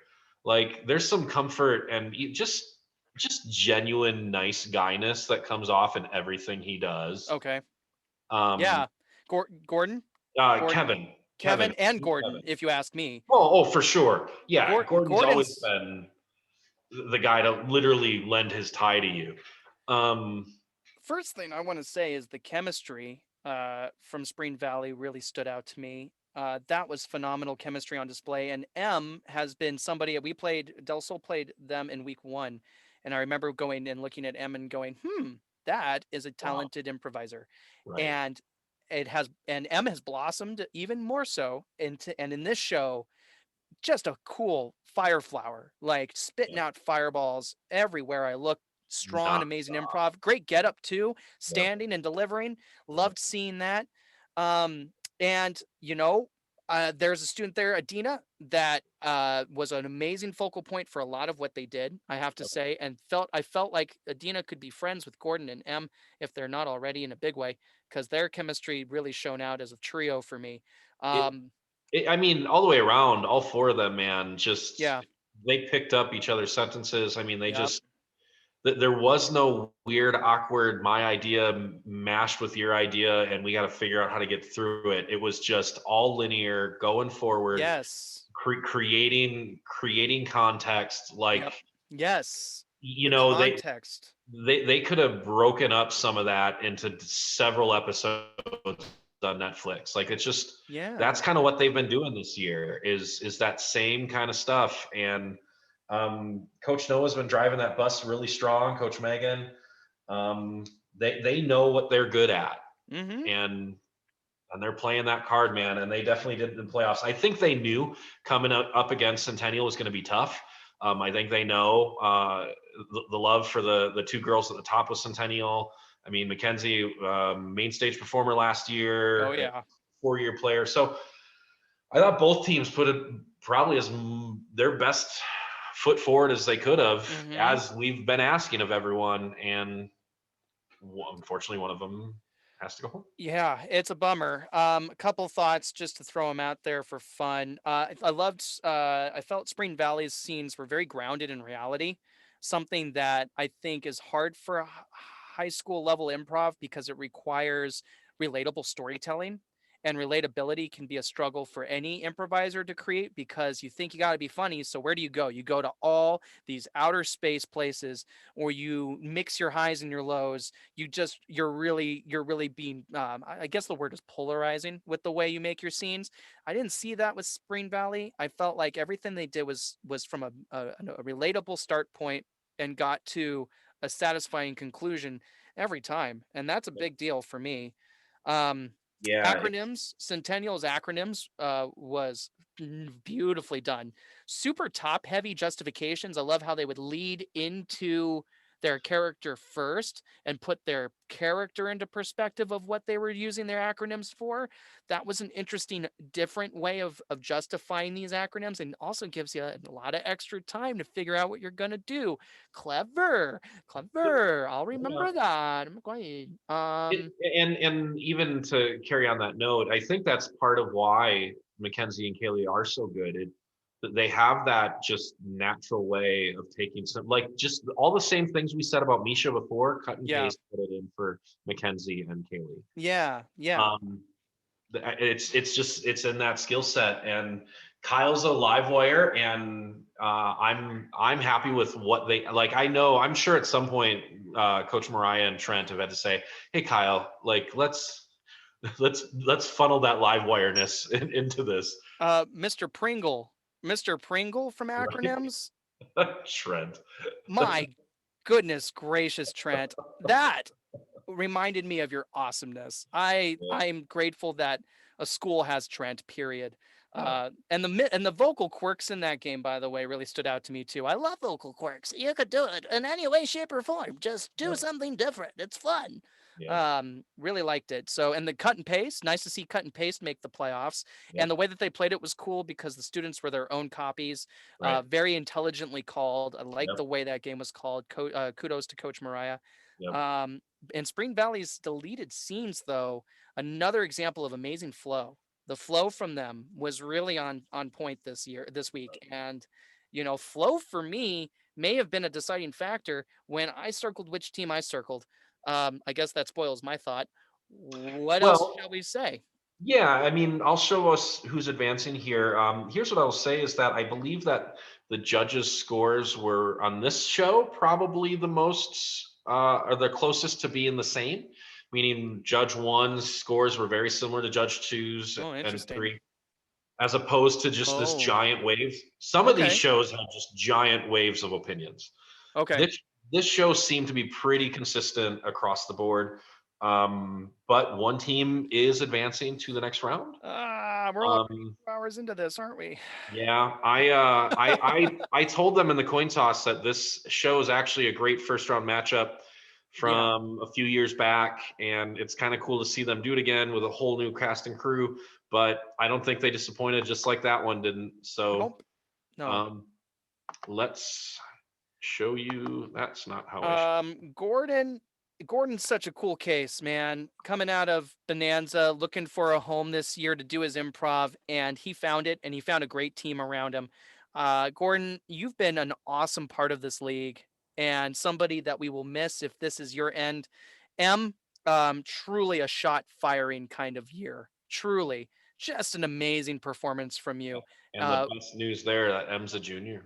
Exactly. Uno más, por favor.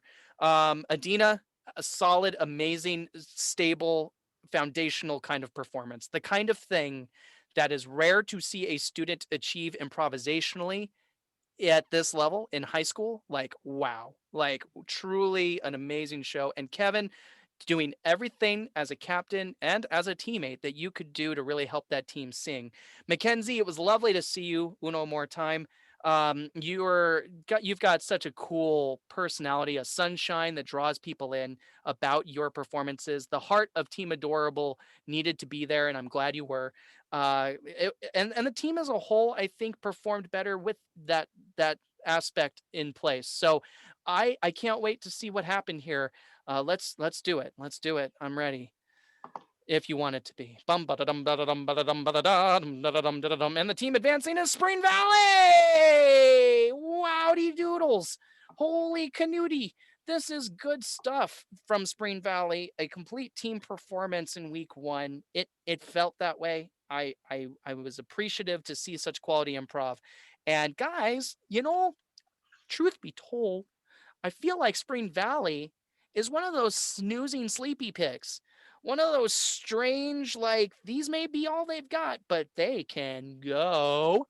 So stand back and get ready for Spring Valley to impress again in week two. I feel it. The question is, can the defending champs quell the uprising? It's going to be Dandy Doodle. What do we got next? We have Legacy and Desert Oasis. Okay, this is another one for me personally. I test major closeness. Major closeness. First thing I want to say is love the Corey toss. If we got to go coin tosses, that was one of the that was one of the highlights and as far as coin tosses I remember seeing all year because Corey came in and got to play Lauren, Captain Lauren from Desert Oasis for a second because Lauren was playing Corey, right? It was Yep. Corey. Yeah. Yep. Yep. Oh, good. And Louis, of course, playing Justin. And can I just say, Legacy, I missed a little Gigi. I just want to say I've been impressed with how Gigi's performed for them when I've seen Gigi do their thing. So I kind of miss Gigi, but I do love Jordan. I do love Alex. And Lindsay in this show did an amazing job. Period. I, I've yeah, at the right time, like yeah, Lindsay, like seriously, wow, yeah. wow, wow, wow. I So mean, yeah, you want to talk about somebody who connected dots for a team that needed a connector. And I think Jordan helped a lot with that too, because honestly, I've said it before, Louis and Alex are going to be these amazing, these amazing counterbalancing quirky ideas, right? So Lindsay being a glue type was so refreshing to see because man, they needed Lindsay to be the glue. Um, the glue and a little bit of the aggressor too. There were So definitely some moments, yes, where there yeah, was some teeth in that bite. I gotta say, a smooth interrogation was played by Desert Oasis, one that I thought was really, really good. Interrogation is not a game that I personally enjoy trying to navigate because I'm terrible at thinking of those clever questions, and you kids knocked it out of the park, breaking down things very, very quickly, accurately, and pleasantly. Well, it was a really fun game. Um, and that legacy inner monologue where the prompt was falling in love at first sight, it certainly began so darn cute, yeah. like really really cool when they both went we should get married at the same time. I died a little inside. Very very fun. um I It, didn't take a lot of notes for this one. Hard to say why. I don't have a huge justification for that. Maybe I got a little distracted, but I will say when I was watching it, pretty tight matchup.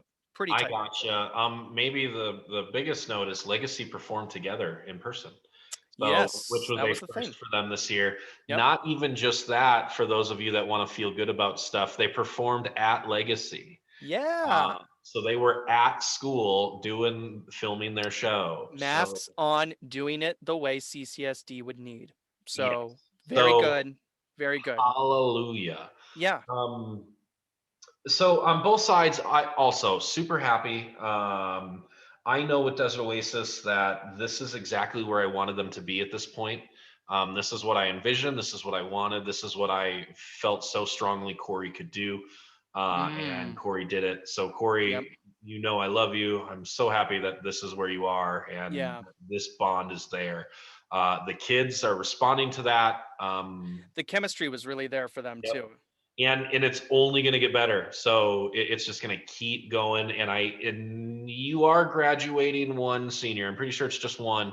And then you get all the rest back for next year, which is fantastic. So and then yeah, even that one senior, Lauren, sitting in the interrogation Yep. chair so bravely, where probably freshman Lauren, 4-year Lauren, probably wouldn't have sat in that chair. That's probably not the chair she would have sat in, but Lauren has definitely taken a Oh bold yeah. lead this year. Yeah, Uh, Lauren's really grown and advanced. I think I remember when we were doing our Just previews and we hung out with Lauren for a while. I went, yeah, "Oh my goodness, yes, I remember." And wow, what an evolution! yeah. And Lauren, you led very beautifully in this game.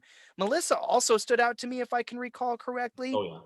And another game from this one, and I got to ask now because Cimarron, I believe, and Legacy both did a dating app, and their dating app host was a familiar face in each game. Can you remind me if I get to know who that is? Yeah, that's Emmanuel. Emmanuel is Okay, the junior coach for both Legacy thank and you. Cimarron. Thank you. Uh, Sorry. So he sorry, Emmanuel. You're a familiar face, but I missed the name and I feel terrible now. he is Justin's junior coach. Yep. And he's a good Um, he contributed beautifully in both dating apps, I would like to say. Yep, Very funny. Putting Emmanuel with Justin and the two schools was all a plan as well that I think has worked out. Emmanuel's style is so not Justin's style in any way Mm. that I wanted to be able to learn from that. So even watching Emmanuel and dating app, there was just a little piece of me that was like, this is so happy. I So, gotta say, Emmanuel, yes, of Bonanza, right? right. Yeah, exactly. Graduated of Bonanza, yeah. Exactly. Yeah. So, yeah, forgive me, Emmanuel. I just needed to be reminded of the name. I apologize, but I love your energy because as a host, somebody who has host instincts, you responded beautifully in a way that justified and heightened the right moments and steered away from the right moments. That was a very clever and shrewd play from you on both of those games. So, Emmanuel might be a host if he ever wants to come try it. I yeah, and he would probably freak out if he was in front of us right now. No, I don't want to host. No. Okay. Well, Yeah. just a thought. Very fun. Another game note because I think the scores is yeah, we'll talk about that in a second. Sure. Just another game note. For me, Desert Oasis on I Hate It When Bob Yeah. was a pretty calculated, really well, clearly explained, executed game. Brianna is kind of a real good utility player for Dio, Mm-hmm. and kind of has a lot of tricks and isn't like a one trick pony, I should say. Yeah. So smart choice on Bob. Just True. smart, like that to me, that was a sign that you guys are exactly where I wanted you to be as far as the growth side of it and getting to a great place. So Yeah. Yeah. happy Gotta with pat. that. Yeah. And then the other side for me for Legacy, Survivor and Alex, like I Yes. saw it from the start. When you started crawling down the hallway, I Yes. knew it. And I was just like, Alex is gonna do it. And Alex, like, of course, Alex made it all the way to the end. Yup. And Smart. so smart, Yup. so good. Exactly why you are valuable and a part of that group. So And the fun was there. Boy, was the fun there. Just watching Legacy's excitement to be together, and I felt the energy from them. I struggled with some of the staging and some of the volume, but what I was able to enjoy, I enjoyed a lot because of how I like Alex a lot. I love those brains that are consistently going in the opposite direction on purpose. And because they make the kids like Louie and Lindsay in this case, who did do an amazing glue job, and Jordan too, for that matter. I've seen Jordan do glue too. Um, it really elevated the overall product and made Alex look like a star. So good job helping Alex to feel like a star to me, having watched that game. And Alex, you are a star because your confidence, you're unflappable, and I love that. You're just so ready to create whatever absolutely comes to mind, and that is cool to me. So kudos to you. Um, love that game. I did enjoy watching Alex sprint up and down the hall. Who can't appreciate that in 2021 with their hand held high, ready to thrust Legacy forward in the playoffs, perhaps. So, Well, how did the scoring break down? well, let's start talking drama. So, this show was also a split from the judges. Oh no. There was a winner by 10 points, Okay. which is basically a combined 10 points, meaning one category of one game Oh by my god. one judge. That's how close 10 points is. But But the team that won by 10 points had a 10-point timing penalty for games being too short. oh no. So if we do the math, that means mathematically the It's a show is a tie, yep. which has only happened one other time in our league history, having a tie. It And was a what happened? championship. Yep, and it was a championship show nonetheless. So Legacy and DO, you are now definitely a part of history, regardless of who moves forward.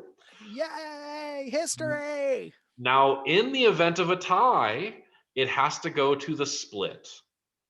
Okay. So the split is who determines who advances, meaning more judges scored in favor of one team versus the other. Versus Mm-hmm. the other. Okay. So So mathematical allow split. me to show you who is advancing.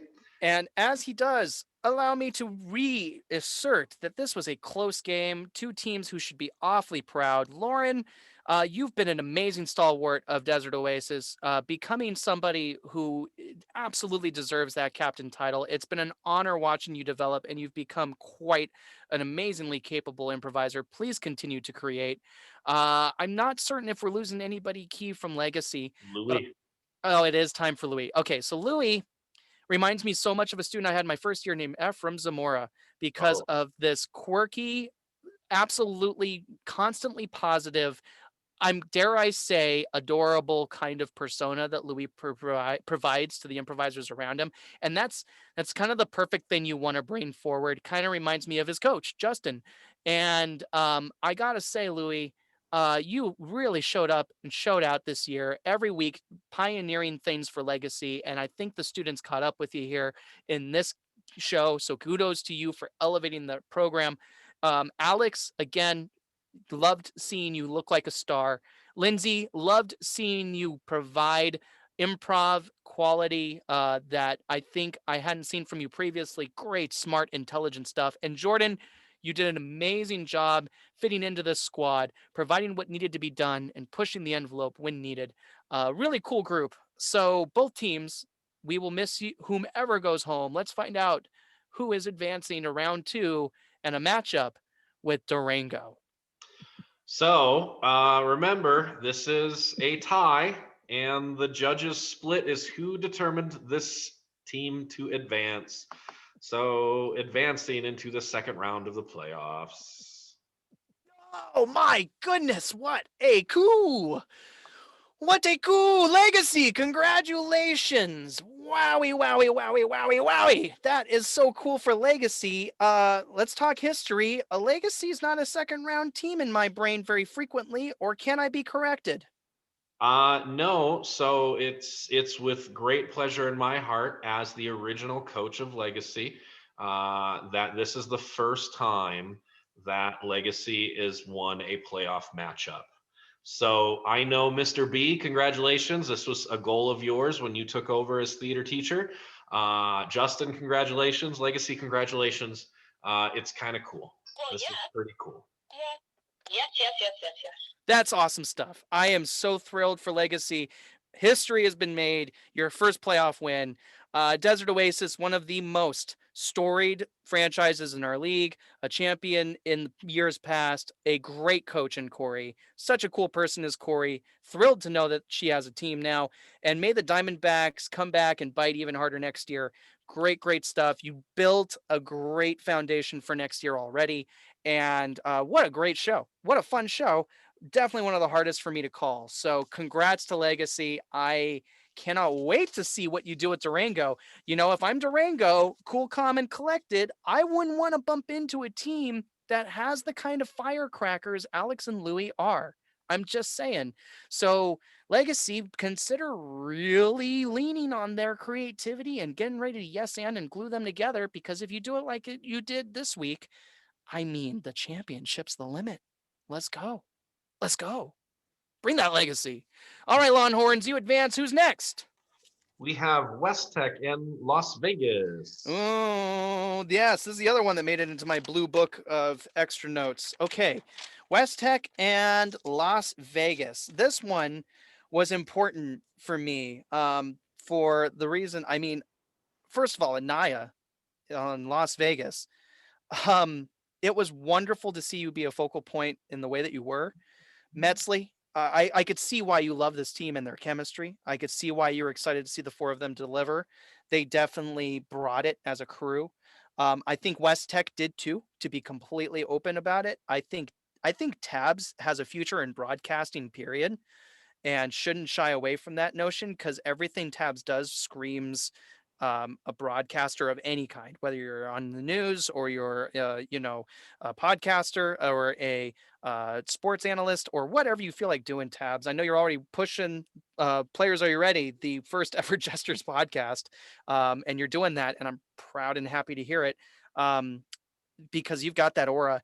Hannah on West Tech was a real fun persona all the way around, and Aaron, larger than life is Aaron in what you would perceive to be a potentially more quiet package, right? When I first saw Aaron, I was like, oh, okay.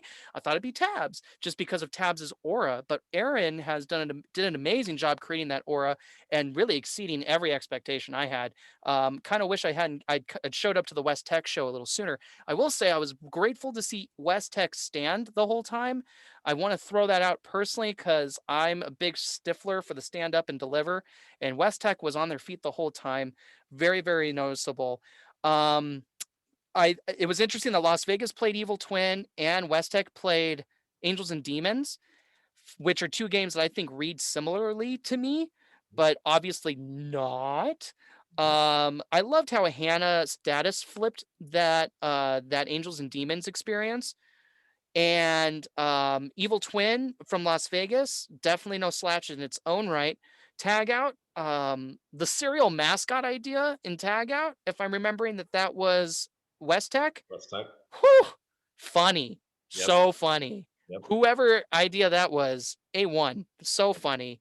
Because who doesn't want to see every notable cereal mascot? I used to be a sugar addict. I used to eat them all, every puff, every honeycomb, every marshmallow. They were here in my stomach, and so I loved watching Lucky and Sunny and Coco and Tiger and Tony and Michelle Pfeiffer all go for it. It was really pretty cool. Hysterical. Tabs's hysterical crack up character was great. Aaron named that. I thought that was one of the coolest moments. I've said in past weeks when a player cracks and has like that little moment and Tabs like, oh, I get hysterical when I'm like this. Oopsie doopsie. I love how Aaron gave that person a name, that character, that hysterical break a name. I thought that was so cool. That's just great improv, justifying a funny moment into the story. Super cool there.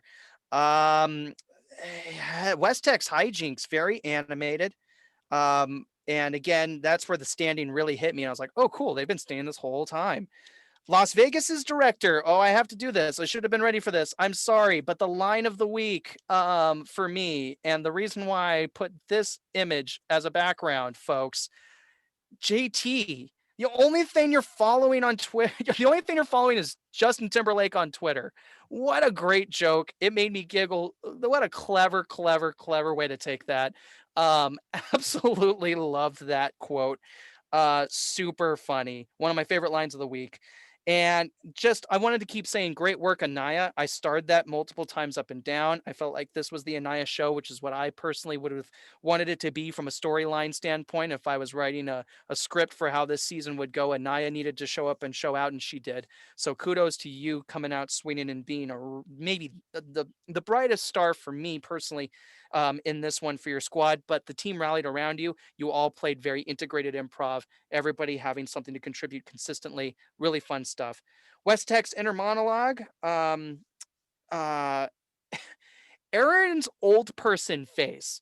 I don't know if you remember this moment where Aaron plays an inner monologue of being a young woman and then goes right back into their old face, literally right up into the camera, looking ancient. And oh, A1. Facial expressions are so important in digital improv. So, one of my favorite facial expressions of the week, certainly, but maybe the year because of my limited viewing capacity. Um, and then they built that off of Drake and Josh. That kind of blew me away because of how not Drake and Josh the story tended to be. But that's a beautiful thing. That's what I love about high school improv is that things explode and go where they want to go. And I don't, I feel bad. Where's Josh this whole time? And LVA step out musical. So Well, yeah, meant Las Vegas High. Sorry. I wrote LVA like a dupe. But Las Vegas High's step out musical. What I love about this game personally is that no, guys, guess what? Guess what? A lot of people aren't comfortable singing. But if you pretend like you are, it's so much fun to watch. And these kids, these ladies from Las Vegas High, looked and played like they were comfortable singing. And I have to applaud the bravery, especially to Metzley, who hopped on the piano and did a Metzley medley and went to town. And gosh, was that not one of my favorite moments of the game, too? So really a fun matchup for me, and I'm sorry to just give you the machine gun style notes in my mind, but this is what stood out. What do you have to say about this very intriguing first round matchup? so this is the highest combined score of all of the shows in the first round. Okay. The judges. Congratulations. That's Yep. real. Yep. Congratulations.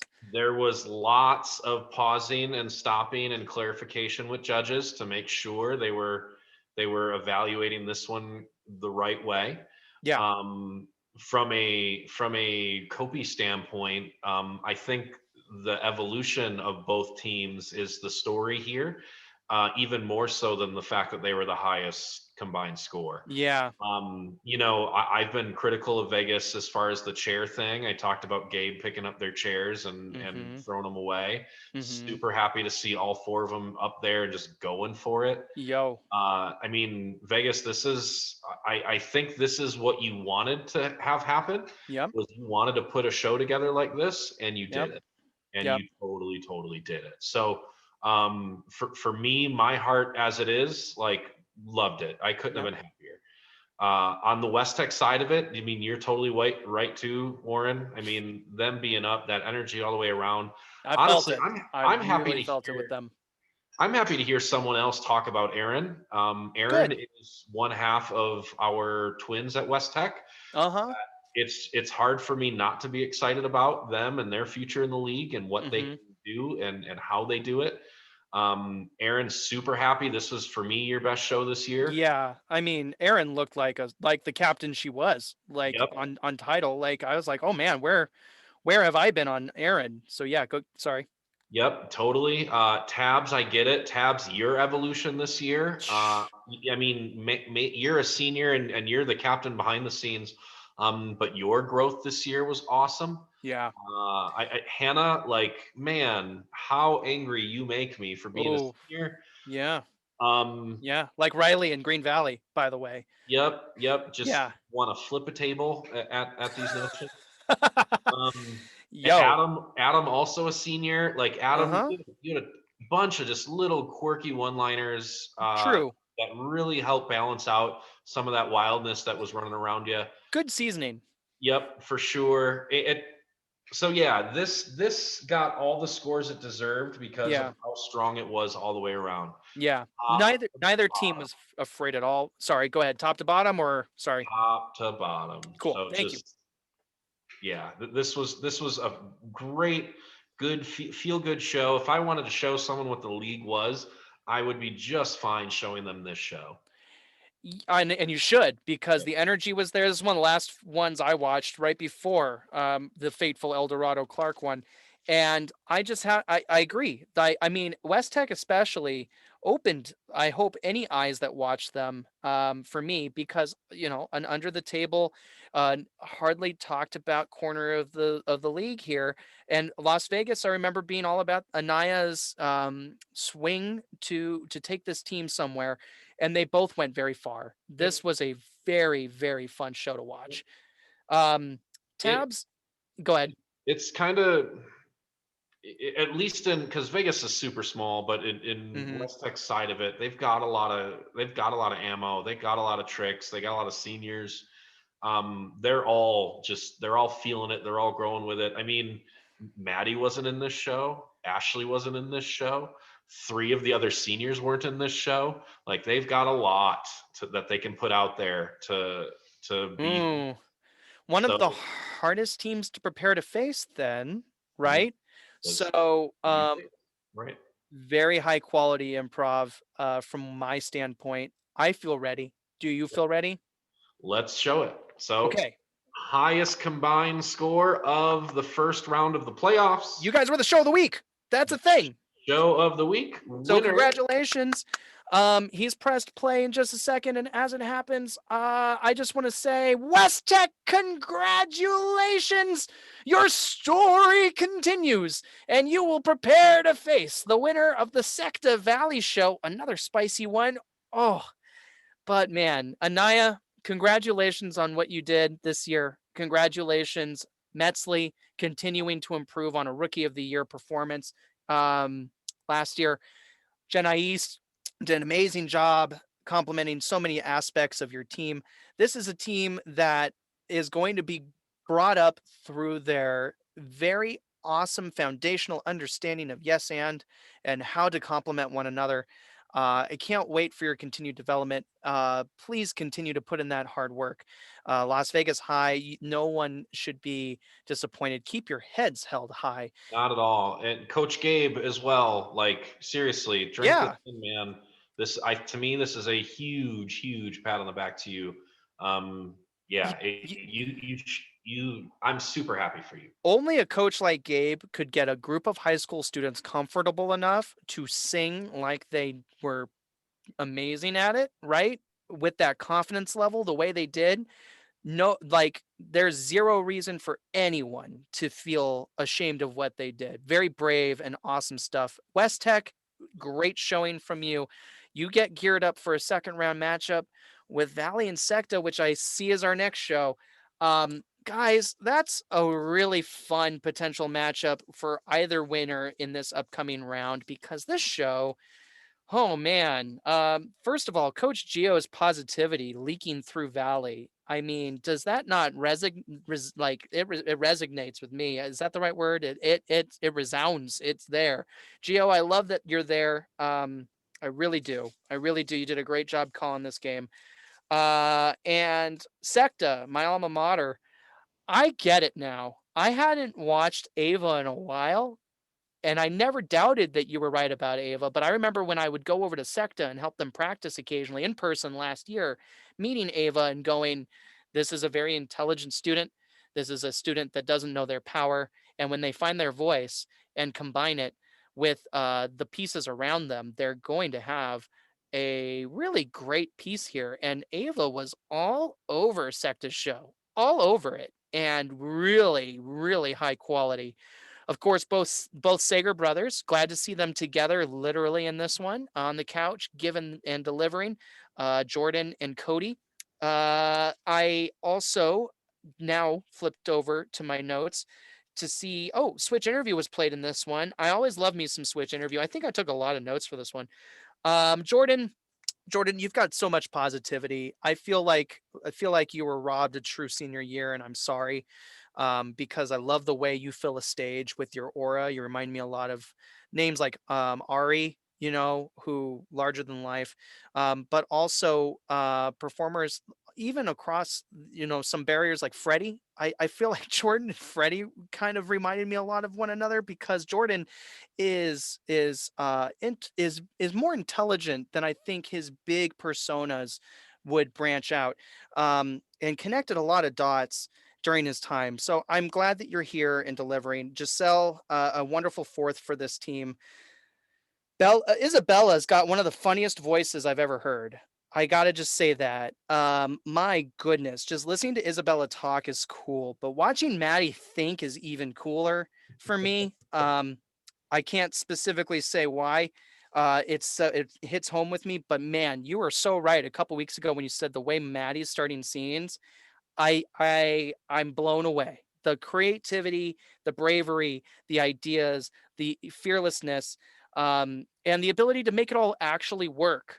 Actually work. Like it's very, very calculated, methodical presentation from Maddie. Very, very cool stuff to see. Isabella had a great coin toss. I remember that right off the bat. Um, I love Jordan's old man voice in radio. As a matter of fact, he had a couple voices in this that had me going, "Hey man, do an audiobook. I'm ready to listen." Ava's outdoorsman character was super fun in that radio too. Um, and I loved all their choices to incorporate each other. Ava started it by incorporating Giselle's scene. And then everybody kind of followed that. I thought that was very smart by Ava. One of those behind the scenes meta kind of ideas that I think really helped the scene overall because everybody followed, and that's good. Good Right. teamwork there on that game. Um, tag out. Uh, Tag out was very fun. I had some legibility issues for me. I'm not certain why I wrote that, but I'm feeling like maybe I had a hard time keeping up, and maybe that's just my bad brain. I gotta love in Switch Interview how Maddie changed position so consistently. In Switch Interview, when we play it on stage, you're sitting in a chair, and Maddie, sure not being the one to sit, found 3 or 4 different positions to do scenes in, and that was cool. And Isabella's voice again. I did write it down. So yeah, funny, funny, funny, funny, funny. Um, and then loved Ava not being Ava in slow mo. By the way, like that was cool. It's very smart nod. I'm really glad that the brothers Jordan figured that out. Go Charles. I was rooting for Charles. The brother sound effects were fun. I don't know why I wrote that. I don't know what that means. Brother sound effects, but Oh, in slow mo. yeah, Yep, their go like their synchronization of it. It was funny. Like good. it was, yeah, it was good brotherly chemistry. Thanks for telling me what I was thinking there. Yep. Valley's backward scene, gotta say, one of the best backward scenes I could have imagined from that crew, and it's because of Geo's intelligent scene calling. The way he brought them backwards towards that beginning flowed really well and really made sense, and that is not easy to say. It, Yeah. It that's that was great. That was a great scene. Um, how about a scene that starts with okay, and I have to say, how about a scene that starts with a metaphorical golf ball right, and a literal golf club? right. Like, we must be in digital gestures territory for this one. Watching Maddie roll on the floor like a golf ball in the mirror, like this is just good presentation, super smart staging. Right. I mean, wow, Maddie, wow. Um, and yeah, Geo, again, really gotta say, killer way of calling that. SECTA and their press conference, the way they broke down this character was phenomenal. With the Peter Pan sidekick just going straight to it, like that cut right through the knife, right through the butter like a knife, just straight to it. But Ava, so clever, so clever in this game, again on display. Maddie's 9 out of 10 note with cheese craters was hilarious. That was so funny. A perfect example of a different kind of 10-star joke that's just the right kind of wit to really punch me in the face after the first joke in that game. And finally, um, I gotta say, I felt like Valley was a really strong batch of minds. That was my last note at the end of that 9 out of 10. Was that Valley just came together and had some good chemistry in a game where argumentation is the art form, and it can sometimes devolve, but they didn't do that.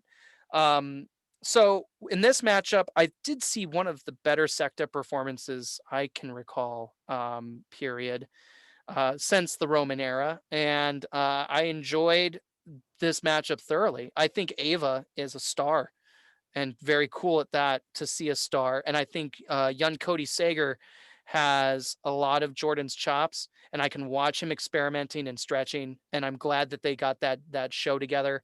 Um, I can't wait to see what you think, man. How did this one break down for you? So you're right all the way around. Really, I'm I, on a I I roll. think Mr. Ingles put together a great lineup for them. Uh huh. I thought this was smart. Who played what and where, and I think that all fell together for SECTA. Uh, Mm-hmm. And is so, slow mo a secta game or what? Can we just say that? Like, oh, for sure, for sure. Everyone's got games and whatnot that they like, but sure. they put together a good show for themselves. On the Valley side of it, you're right. I think I don't know if I would have predicted Valley to gel and work together the way that they do in the beginning, Yeah. but there is such odd, just weirdly like different personality. Just talk about diversity, not only of real diversity but of brain diversity between Mm-hmm. them and what they do together. It's pretty cool to see, and teams probably should. Mm-hmm. So you're talking about Maddie rolling around like a golf ball. Like, isn't that what the whole team's starting to do? Like, they're all a bunch of Yes. golf balls, right? They've done a phenomenal. Yeah, go ahead. Sorry. Yeah, and that's kind of cool. And maybe Maddie was the first golf ball to roll. But that's what teams do, man. It's we lead by example. We help each other. We build that, and that's just spills over. So what the four of them can do together is awesome. You're right about backwards scene. So I talked with Gio before filming about backwards scene and kind of the structure of the game, and I Yeah. had an initial reaction with the golf club golf ball that was not the note I gave Gio. Okay. It was not how I told him, hey, this is what you look for when you start this game. But it didn't matter because I found out within 20 seconds that Valley was just being Valley and like just doing what they do and how good they are at it. Mm-hmm. So yeah, the notes are when a team can change how you play a game. That's what more can you ask for? So Now that we talk about it a little more, I gotta say, Geo is felt through his team. yeah, Just straight up, this wild, off the wall, positive, non-attacking comedy is fun. Oh, and right. I should say it was wonderful to see in a Ahern in this game. I've had over in Sierra Vista 2 years ago, joining Misha and Viv on that team was Desiree Ahern, who had Yeah, come over from Bonanza to yeah. play with us, and was one of those students that is a captain, whether they like it or not. It's just the way they carry themselves. And her brother in this game was really impressive to me from the various ways he approached his storytelling and joke telling. I saw a little bit of Desiree, but I saw so much of him. You know what I mean? Like really eye opening for me on that one. You're Uh, saying you saw so much of Geo? Is that what you said? no, I saw a little bit of Desiree, and then I saw the rest of it, just building his own Okay, story. got it. Not so much on Geo. The- But yeah, for- Geo a little bit. I mean, I think though he's got his own texture all the way around, and he that's does, and Aiden. Excuse me, Aiden. but I'm seeing a bunch of Geo in that as well. So Okay. Aiden's that came in as a freshman with kind of three veterans around him. Mm-hmm. Kyla, who should be a fourth year, Isabella a third, and Maddie second. So and then of course Geo fifth year as far as a coach. So there was plenty of experience around him. So he developed and learned from his teammates. But when I hear Aiden speak, I hear Geo in my head. This way Okay. that he speaks, like it's just there's so many neat things to write home about what Valley does. Um, and they showed it in the show. I mean, again, we've been saying it. Everyone brought it in the playoffs, and Yeah. here's another good example. Yep. I feel ready. Yep, let's Let's do it. find out who is advancing. Secta, especially Jordan. Hey man, you rock. Thank you for your positivity and your presence. You've done an amazing job these last several years, helping to build a post-Roman era. Can't wait to see the Sager legacy continue. Ava, star making show. I don't think anybody's going to look at you differently or the same way after this one. Cody, keep plucking ideas from your brother and enjoy building your own legacy. Uh, Giselle, thank you for your contributions to those games. You played well with your team. They played well off of you. Valley, your brains are cool. I like your brains. Isabella's got the coolest voice, funniest voice. Mighty Mouse. Aiden, welcome. It's great to see you in a Hearn in improv. Please keep it up and give my regards to your sister. Great student, and I hope she's well. Kyla, would be 4-year player. What a presence you bring. What an experience you bring. You can very much be a well that contributed much of what made this great. And a natural, wonderful pairing to Isabella. And Maddie. That's all I can say. Let's go. Yep. Rock and roll. I'm so excited. Maddie. Moving on to the next round. Valley! The Valley will take on West Tech. Man, what a matchup. Am I right? Oh, goodness. Oh, goodness. These are two teams, again, peaking. Perfect timing. Mwah. Boy, these two are going to bring the energy. That's going to be the key to this one is energy. This game is going to be, you're going to forget it's digital. I'm just letting you know, after watching these two teams play this past week, you're going to forget that it's digital. And that's the goal. Watch out for that one. Week 2, yikes. What's next? Sorry. Arbor? All righty. Arbor View, East Tech. That's right. Arbor View, East Tech. Wow. So I early on, this is the first one I watched from our playoff week, and I put stars next to Hunter on the East Tech side. I felt like Hunter had an incredibly balanced show. I put a star next to Allison because I get it. Isn't Allison who you Gilda Radnered at one point with me? No. Well, I've said a lot about Allison. I'm not sure what the Gilda Radner reference is. She reminds me of Gilda Radner, who's an original Saturday Night Live performer. Yeah. Just an aura, you know. Yeah, from talent low. Yeah, Allison's one of the two girls I talk about. Yep, and Audrey. Yep. Yeah, I get that. And Audrey absolutely was no slouch, but Allison seemed cool in the pocket, playing like a Brett Favre caliber, quarterback on this one, really calling some shots. Yep. Melissa was very flexible in this one too, doing a lot for that Arbor View team. So definitely no slouch to have in a third position. And CJ is lovable, of course. Yeah, love having CJ. Hunter reminds me of one of my students. I don't know if they just have similar voices, but Christian on my end and Hunter, they have a similar kind of, when I close my eyes, I can hear them both doing their thing. But Allison's creative presence was vivid in replay, especially for me. Yep. And Melissa remind me a lot of Roger Rabbit in that game, which is incredible energy and incredible just, like just, man, you went all out in that. And Melissa, you stood out for me in that game as well. And Audrey's creativity was on full display in 9 out of 10. Just really coming up with some clever stuff. I love the romaine joke. Clever. We need romaine lettuce. That was, sorry guys, it's totally out of context, but it was funny to me. And East Tech plays Chain Murder, really fun. Chain Murder is not an easy game, and they played it really, really well. I love the storytelling style of the way that they guess, going all the way down, telling the story of the murder. I thought that was really fun and a cool touch for this one. And also, guys, by the way, one of the closest ones. I couldn't tell necessarily who might have won this one. I thought both teams gelled so well together. I think, Kit, Kylan, and Hunter were a trio. In the beginning of the year, you said, hey, watch out for these three to really gel, when we were writing our music for Players Are You Ready?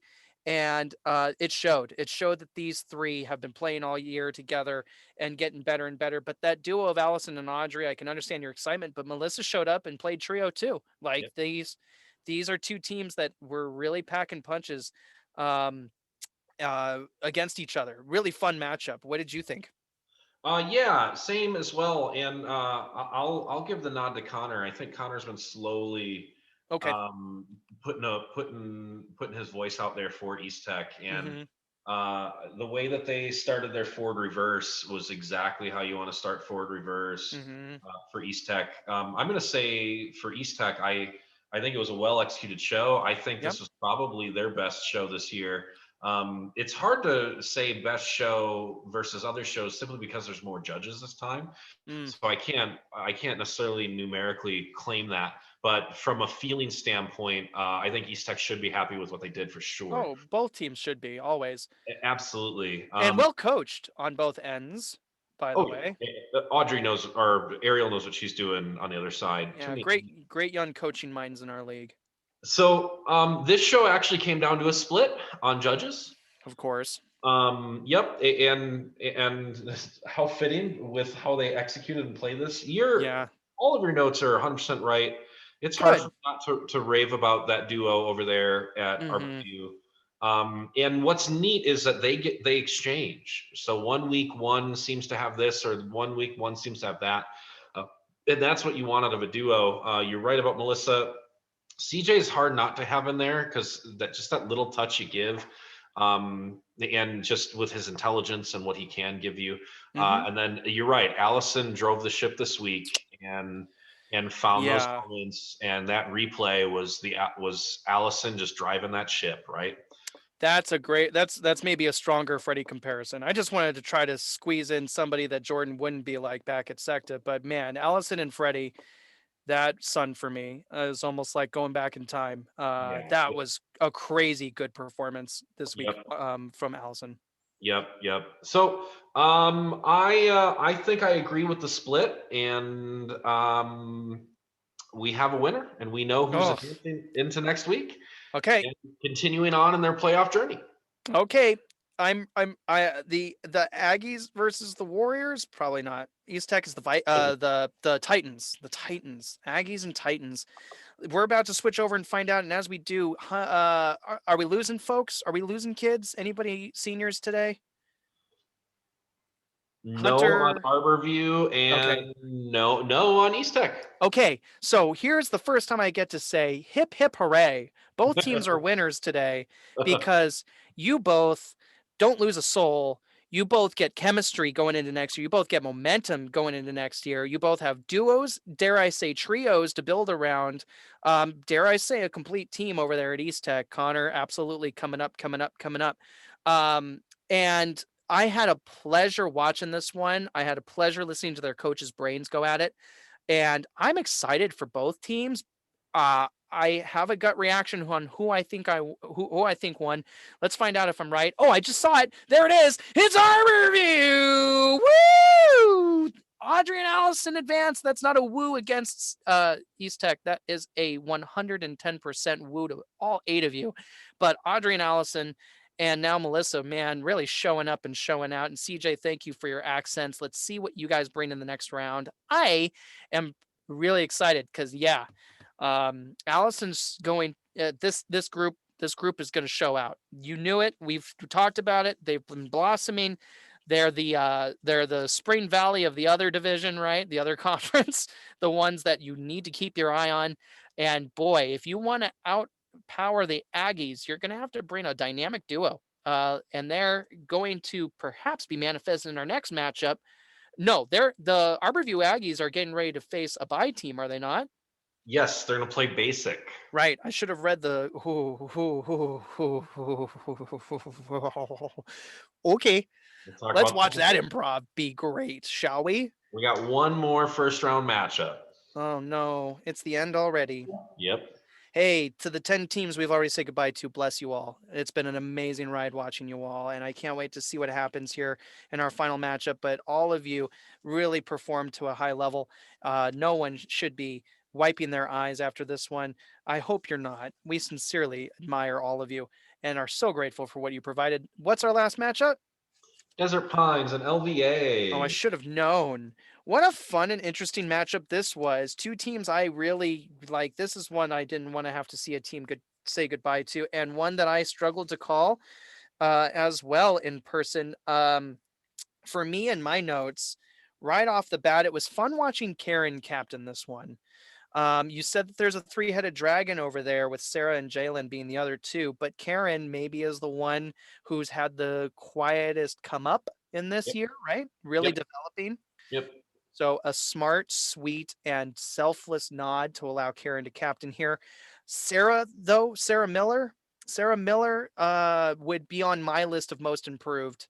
Um, and I knew Sarah had it in her. That's the thing. I've always seen Sarah ready to be great, but this aura that she gave off in this show was just amazing. Jalen is the one of those kinds of students who's going to accent everything in a fun way and in a different way, and they all were ready for each other in this one, really combining well. And Brittany adding a fourth quality, really a solid choice for your fourth player to go along with that dragon, announcing themselves as a presence on the team. But across the way, there's a student named Ella that I don't think I'd seen very much of. And man, oh man. Yep. Like, if we're doing SNL comparisons, I'm going to Kristen Wiig or I'm going to Maya Rudolph, one of those bridesmaids powerhouses, because man, Ella, untouchable. Like, I don't think you could be uncomfortable if they asked you to be. If you had emotional party and uncomfortable was your suggestion, you would still play it off like a bona fide news anchor, no challenges whatsoever, just crazy. And Eli is dry. Maybe the driest student we saw star this year in a way, because Eli is so clever Yep. that he doesn't have to sweat a thing. Right. Dry as the other side of the pillow. Um, Caitlin, somebody we've mentioned a little bit when it comes to LVA. Wonderful to see Caitlin here. And Gaia is cool. Yep. Gaia's just cool. Love Gaia's energy. And when I look at this, let's see. Great coin toss because it allowed Eli to star. I want to say that real quick. What a selfless coin toss, because Karen literally put over Eli and literally just let Eli be Eli. Mhm. And that's classy. That is class. That is improv class. You just set the table and let them eat. And that is sweet. Kudos to Karen. That's an MVP move. For those of you who are confused by MVP, that's something you do. You give to someone else. And that was classy. I get chills thinking about that classiness. For press conference, I love the questions, especially from Brittany. Very pointed. Brittany, you found a great question to incorporate that Golden Girls reference. Like, that was really well worded, Mhm. very clever. And you could just watch Sarah get it and watch Sarah understand that there was still time for a little bit more fun first. Like, that's cool too. That's clever, intelligent improv. Don't go straight for it when you think you know it. Let it have a couple of jokes to breathe. One of the fastest executed games of press conference I think I've ever seen. One of just the smoothest, easiest. Like, we're cool and we're here and we did it. So enjoy. Wow, like that was a really solid one. On the other side, Survivor. I mean, this was gonna be a good game. Ella does a great job machine gunning ideas in this one. Just like rapid fire clever. Gaia, you were hilarious in this one. I wrote that down explicitly. Wanting to check out options until finding cotton candy was really funny.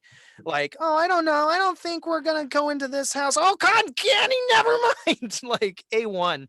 Ella, truly amazing. But Caitlin was definitely my pick to finish that game off. Like, I wanted Caitlin to be the fourth because I think with the ones around her, Caitlin was the one I wanted to see have a moment.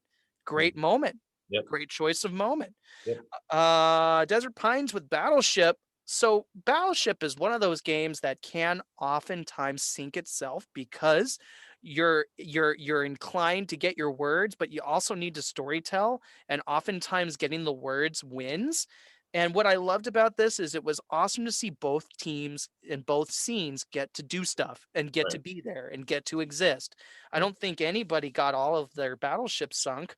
Nope. Um, and it was fun to see that both people had two words. Both teams had teams that had or players that had two words. I thought that was cool. Was that your challenge to them? No, that was their agreed, and Interesting. It's an because Alex they just thing. did it with four. that was a very smart way of doing it. So Yo, yeah, that was cool. I thought the battleships could have been so much stronger, or not stronger, but stranger. And I think they did an amazing job of keeping that just going and going. And boy, did you watch them guess everything that came to mind. However, when it comes to some of those words, I feel like some of them may or may not have been missed by one of the teams. If you want me to be more specific, I can be. no, if you watch the show, you know. Okay, thank you. Got some varied characters into the games regardless. I think both of them should be proud of that game and the way that it went. Um, that was maybe my favorite two teams playing the same game matchup of the whole week because I think they both really helped that sing. LVA's Evil Twin. Um, I wish for the first time in this one that they were standing. I'm not gonna lie, that was the first time that hit me pretty hard. But Ella was still incredible. Truly, truly amazing. Lots of just rapid fire from everybody in this one. And the joke, the running gag that was developed was a very Eli gag, and ripping the school apart at the end was just such a tremendous payoff for me.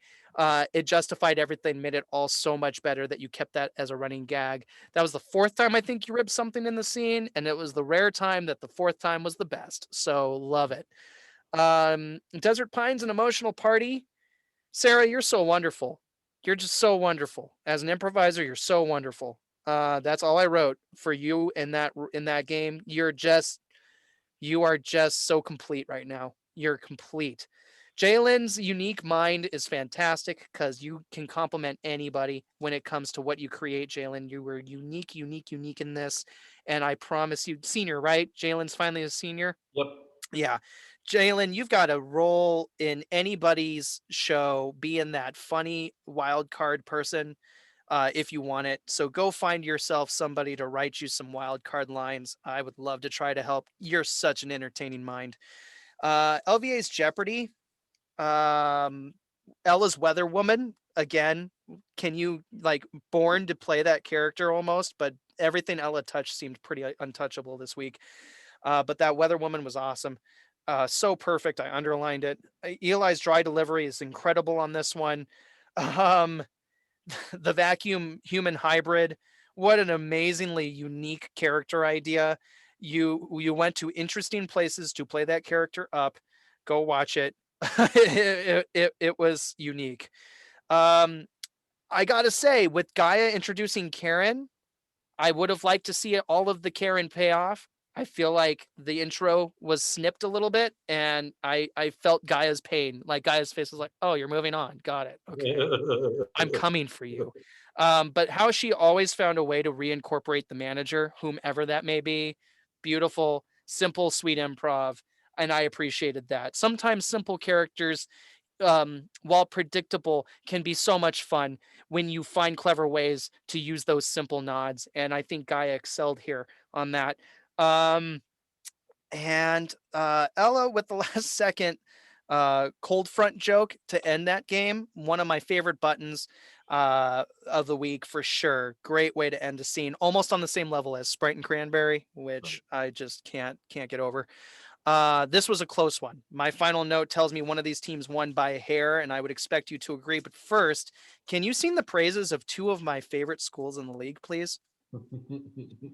So yeah, and this was a split. This was another split between Yeah, the judges. tough. Um, your again, all of your notes are right. All the things you're saying. Ella is a quieter success story in this league. Ella, I made the comment earlier this year about Caroline being too big for a chair, and I talked about that. And Ella is too. Oh, Um, truly is. yeah. There was a scene where she started, I don't know, running or something at the top, and then sat into the chair, and then I went, oh, Ella, get out of that chair. Yep. So yeah, you're a billion percent right. I like billions, billions Yeah. of dollars. Yep. So from Eli's comments, just Eli is such an individual. Like Mm, there's such a clear this is who I am, that I'm Eli. yep. Um, that's so hard to find. Mm. in this age, I should say. So He's Eli, praise to you for sure for being you, because this is a totally a world for you. he's Uh, also an just an edgy brain. Reminds me a lot of Royce from that Bonanza team that I always wish we could have had more of. But yeah, man, I agree. Embarrassing. Eli's serrated. He's so Yeah. sharp. I love the battleship back and forth thing. I was excited for that out of the gate. Um, I like the scenes that were involved in it. There's a point in Battleship where where Eli didn't know, and there's something about him saying, "What else can I say?" Like he was just getting frustrated. He's like, "What else can I say?" I know I should have wrote that down, but I do remember that moment. He's like, "No, really, what else can I say?" Like, great. That's when you make eye contact with the camera and you drive that home. Smart man, Yep, smart. yep. My favorite of the four Battleship scenes was probably the wedding one with Brittany and Jalen. Just very simple. Like it even kind of had an arc to it. So where they started wasn't necessarily where they ended. So it Mm. Yeah, there were lots of pieces I think to get excited about for Oh everyone. yeah. I mean, you're right on Karen, you're right on Sarah. I hope. I hope. I mean, Was I said Sarah fun. should be a most improved nominee, so I hope that means I'm right about awards coming up this week. But we'll see. Well, we're gonna find out later this week. Tune in. Boom! That's right. Bam! Don't you love a little teaser? Hey, seriously, I've said this about a lot of these games, but this one especially, there are no losers.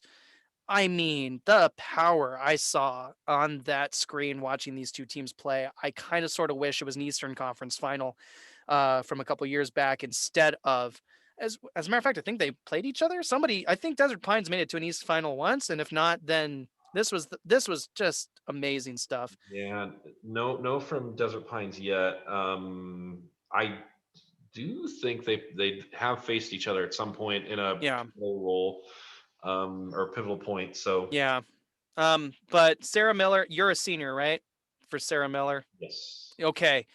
Yo, man, I cannot thank you enough for what you've done for that school, because you have been an anchor in the greatest way possible, nailing this crew to a grounded and intelligent place where everywhere around them creates this awesome weather that would make your ship go all over the place without you. You know what I mean? Like you're there to just keep things grounded, but also so smart and very funny when you want, like literally it's when you want. So kudos, Sarah. I just admire what you do.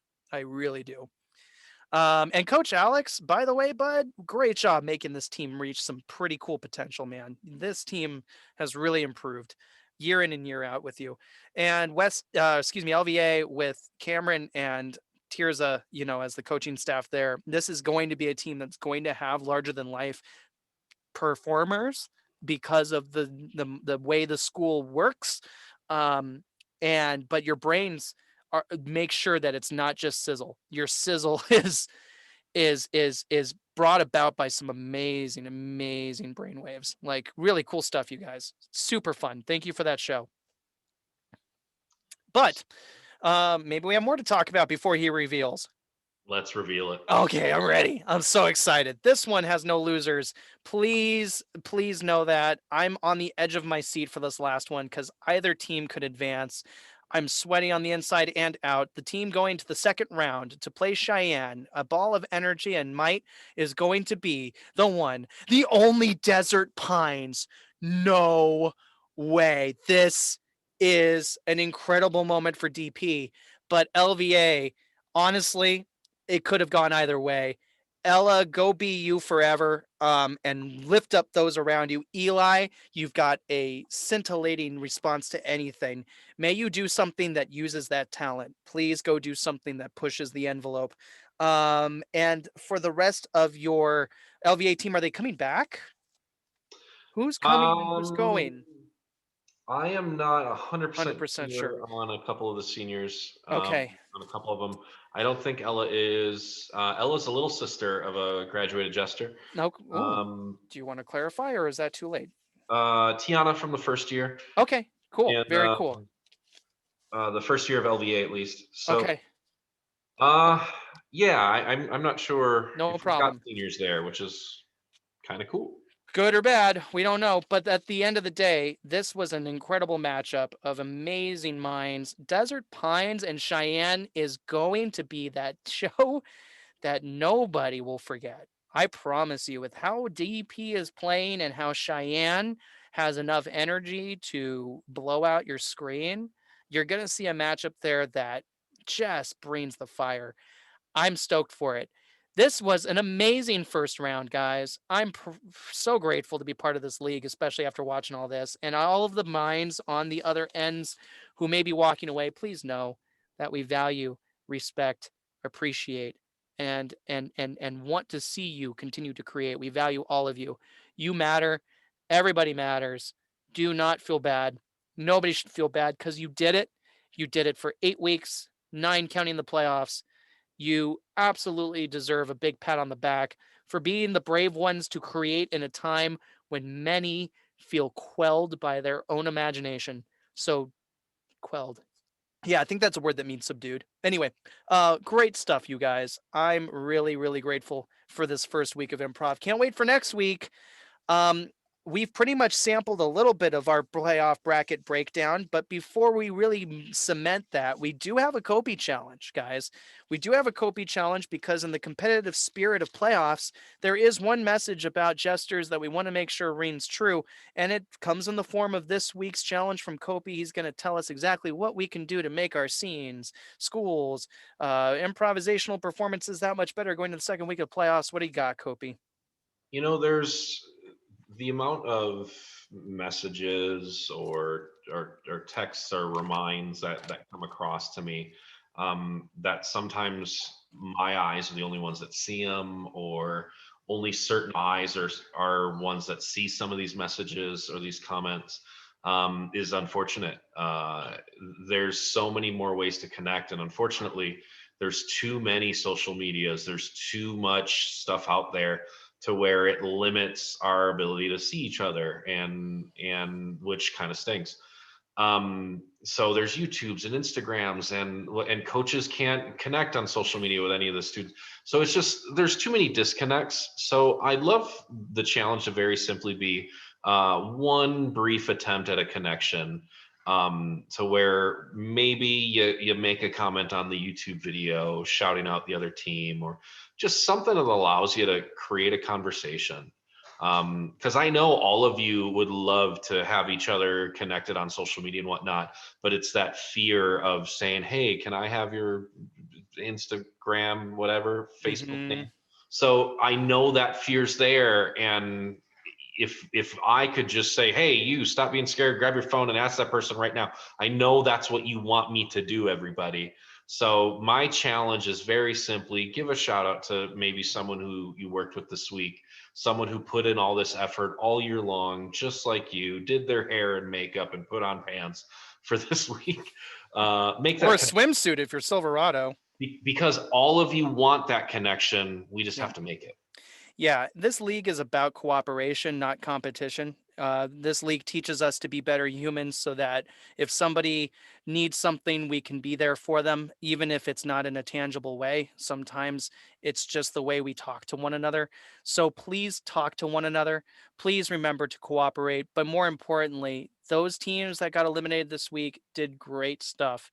Revolutionary, never before seen, first time ever kind of stuff. No one's doing this league, guys. No one. You guys are part of an elite and creative special class who did this. So please give love to them and remember that we first are a cooperation. We are not a competition.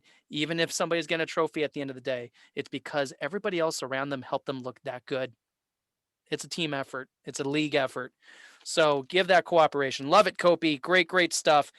We're going to do this bullet point style. We've been on the call for 3 hours. I could talk improv all day. And guys, by the way, fun fact, before we started doing just to recaps, back in the good old days when I was still in my 20s, I would call Kopy at the end of every week of improv, and he'll attest to this, and we would talk forever.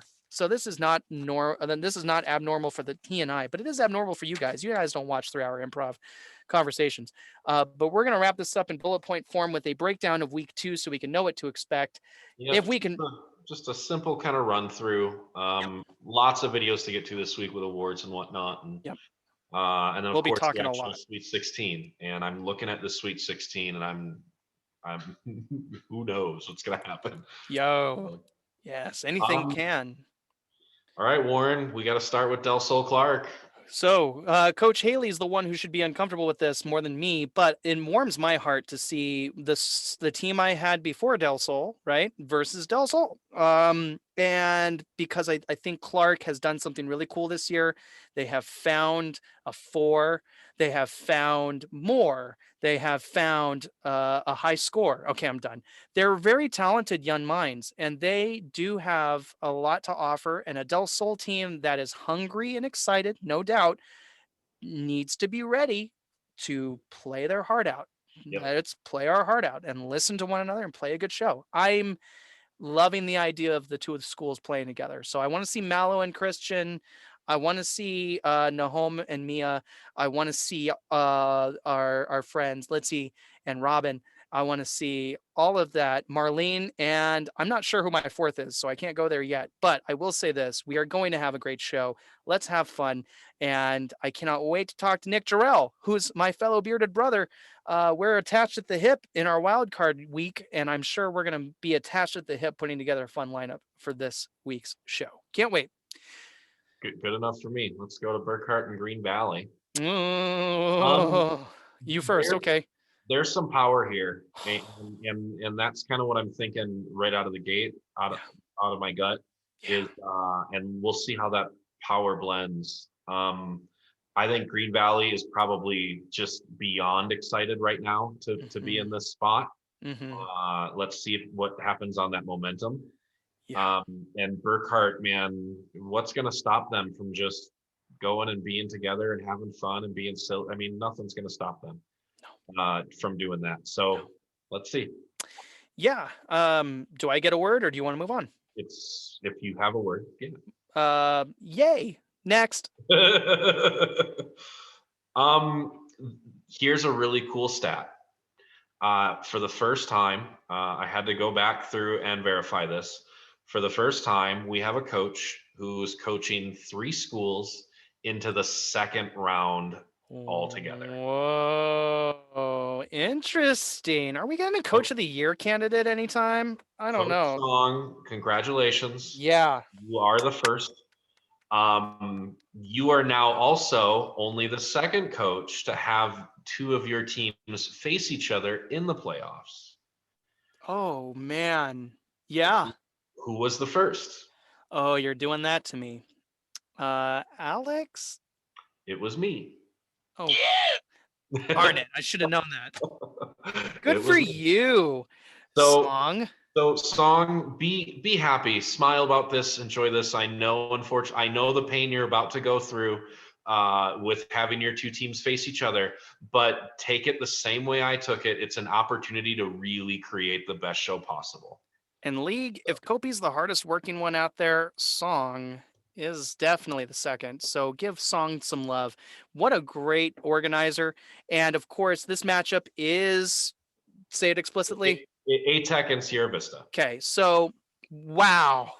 Oh man, that could be really cool. And I'm so stoked to know Sierra Vista's moved on. I can't wait for that. May the chemistry run wild, and I'm glad we'll see Misha and Viv potentially again. But Rowan, man, Rowan is rowing along, doing some really fun work for them. Thank you, Rowan, for your contributions. And their fourth this week. Remind me, words are great. It was Suki. Suki. Yeah, Suki. Suki, I hope your internet's better this week. No offense. And as far as ATEC has been coming up and coming up and coming up. And I said last week, they're on a peak looking down. They're not looking down too far. They're really not for this other team. This other team, Sierra Vista, has got knockout potential. So let's see how those lineups shake down. And Son, have fun coaching yourself. Like maybe throw them all curveballs and see how far they fly. That might be fun. But really cool statistic. Let's see what happens. Next. Cimarron and Spring Valley. This has potential to be a shocker in any which way. I hope the defending champs don't think they can just roll into this one. And I hope Spring Valley is not. I hope Spring Valley isn't intimidated by facing the defending champs, because you both know how to do this. There is too much talent in what this show could be. For So yeah, let's do it. for my money, Sierra or Spring Valley put on the most grounded, legible improv I have seen this year, or really in my memory. That is something that's cool to say, Yep. because legibility and an understandable story is not to be understated when it comes to storytelling. Period. Henceforth, improv. So Cimarron, you do have a matchup. This is going to be a great, great show. So best of luck to both teams and the defending champs. Get ready, get ready, get ready. I'm excited for y'all. That's gonna be a heck of a show. Durango and Legacy. Hmm. Uh, it is almost fitting that this is the matchup for Legacy's very first playoff win. Yeah. Durango and Legacy does have history together, facing each other in the playoffs in the past as well. Wow. A lot of friendships over the years between these two.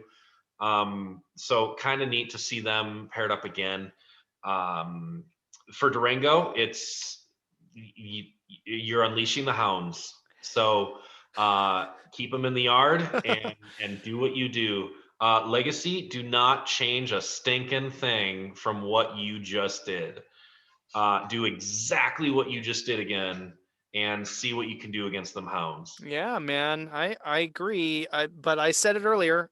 I said it earlier. I'm gonna say it again because I like the love to give Gigi. I like Gigi a lot. What does that mean? I wonder. I wonder what happens. But man, that matchup is going to be cool. Durango, we've talked about them all year, inflating their heads, reminding them, the whole league, that they are to be watched. And Legacy, the thing is you are too. I just want to say that Louis and Alex, you do something out there with your chemistry that is so darn cool that it makes the teammates around you want to glue you together. And that is what happened this week.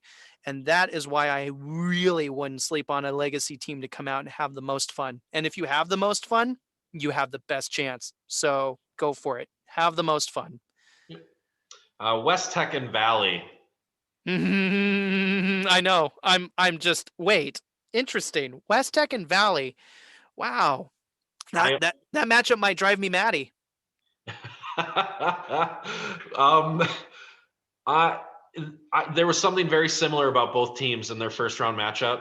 I mean, Yes. just just so good, and unfortunately, they have to meet in the second round. Yeah. Um, There this is it really this is going to be a show that is going to be won based on the little things, the ooh. little extra things that isn't just these crazy characters and ideas that they can do. There's going to be a little extra that's going to help a judge give an extra bit, a few extra points, that is going to allow the winner to advance here. Too similar to just even have a prediction. West Tech is a team of real cohesiveness right now and phenomenal energy. Thank you for standing it. I felt it. I can't even tell you. It's really weird how much I felt that energy from them because of them standing. And Valley is a team of amazing flourishes, man. It's all about the weird, quirky, fun things they incorporate and justify into their scenes. So this might be the show that we remember. For some reason, I see this as the one that I'll remember. So Song and Geo, go put out a really good one. You guys are going to. I can feel it. Love this stuff. Love this matchup. Basic and Arborview. Yes. Yes. A team that has consistently put on some of the strongest, smartest scenes all year with a very good team when it comes to chemistry and basic. Like we're talking the fundamentals. The big fundamental is basic, if we have to give a Shaq nickname to them. And on the other side, with Arborview, this is a team that is very much like Desert Pines or West Tech this year, or Spring Valley, really come up and come up and come up and quietly said, we belong.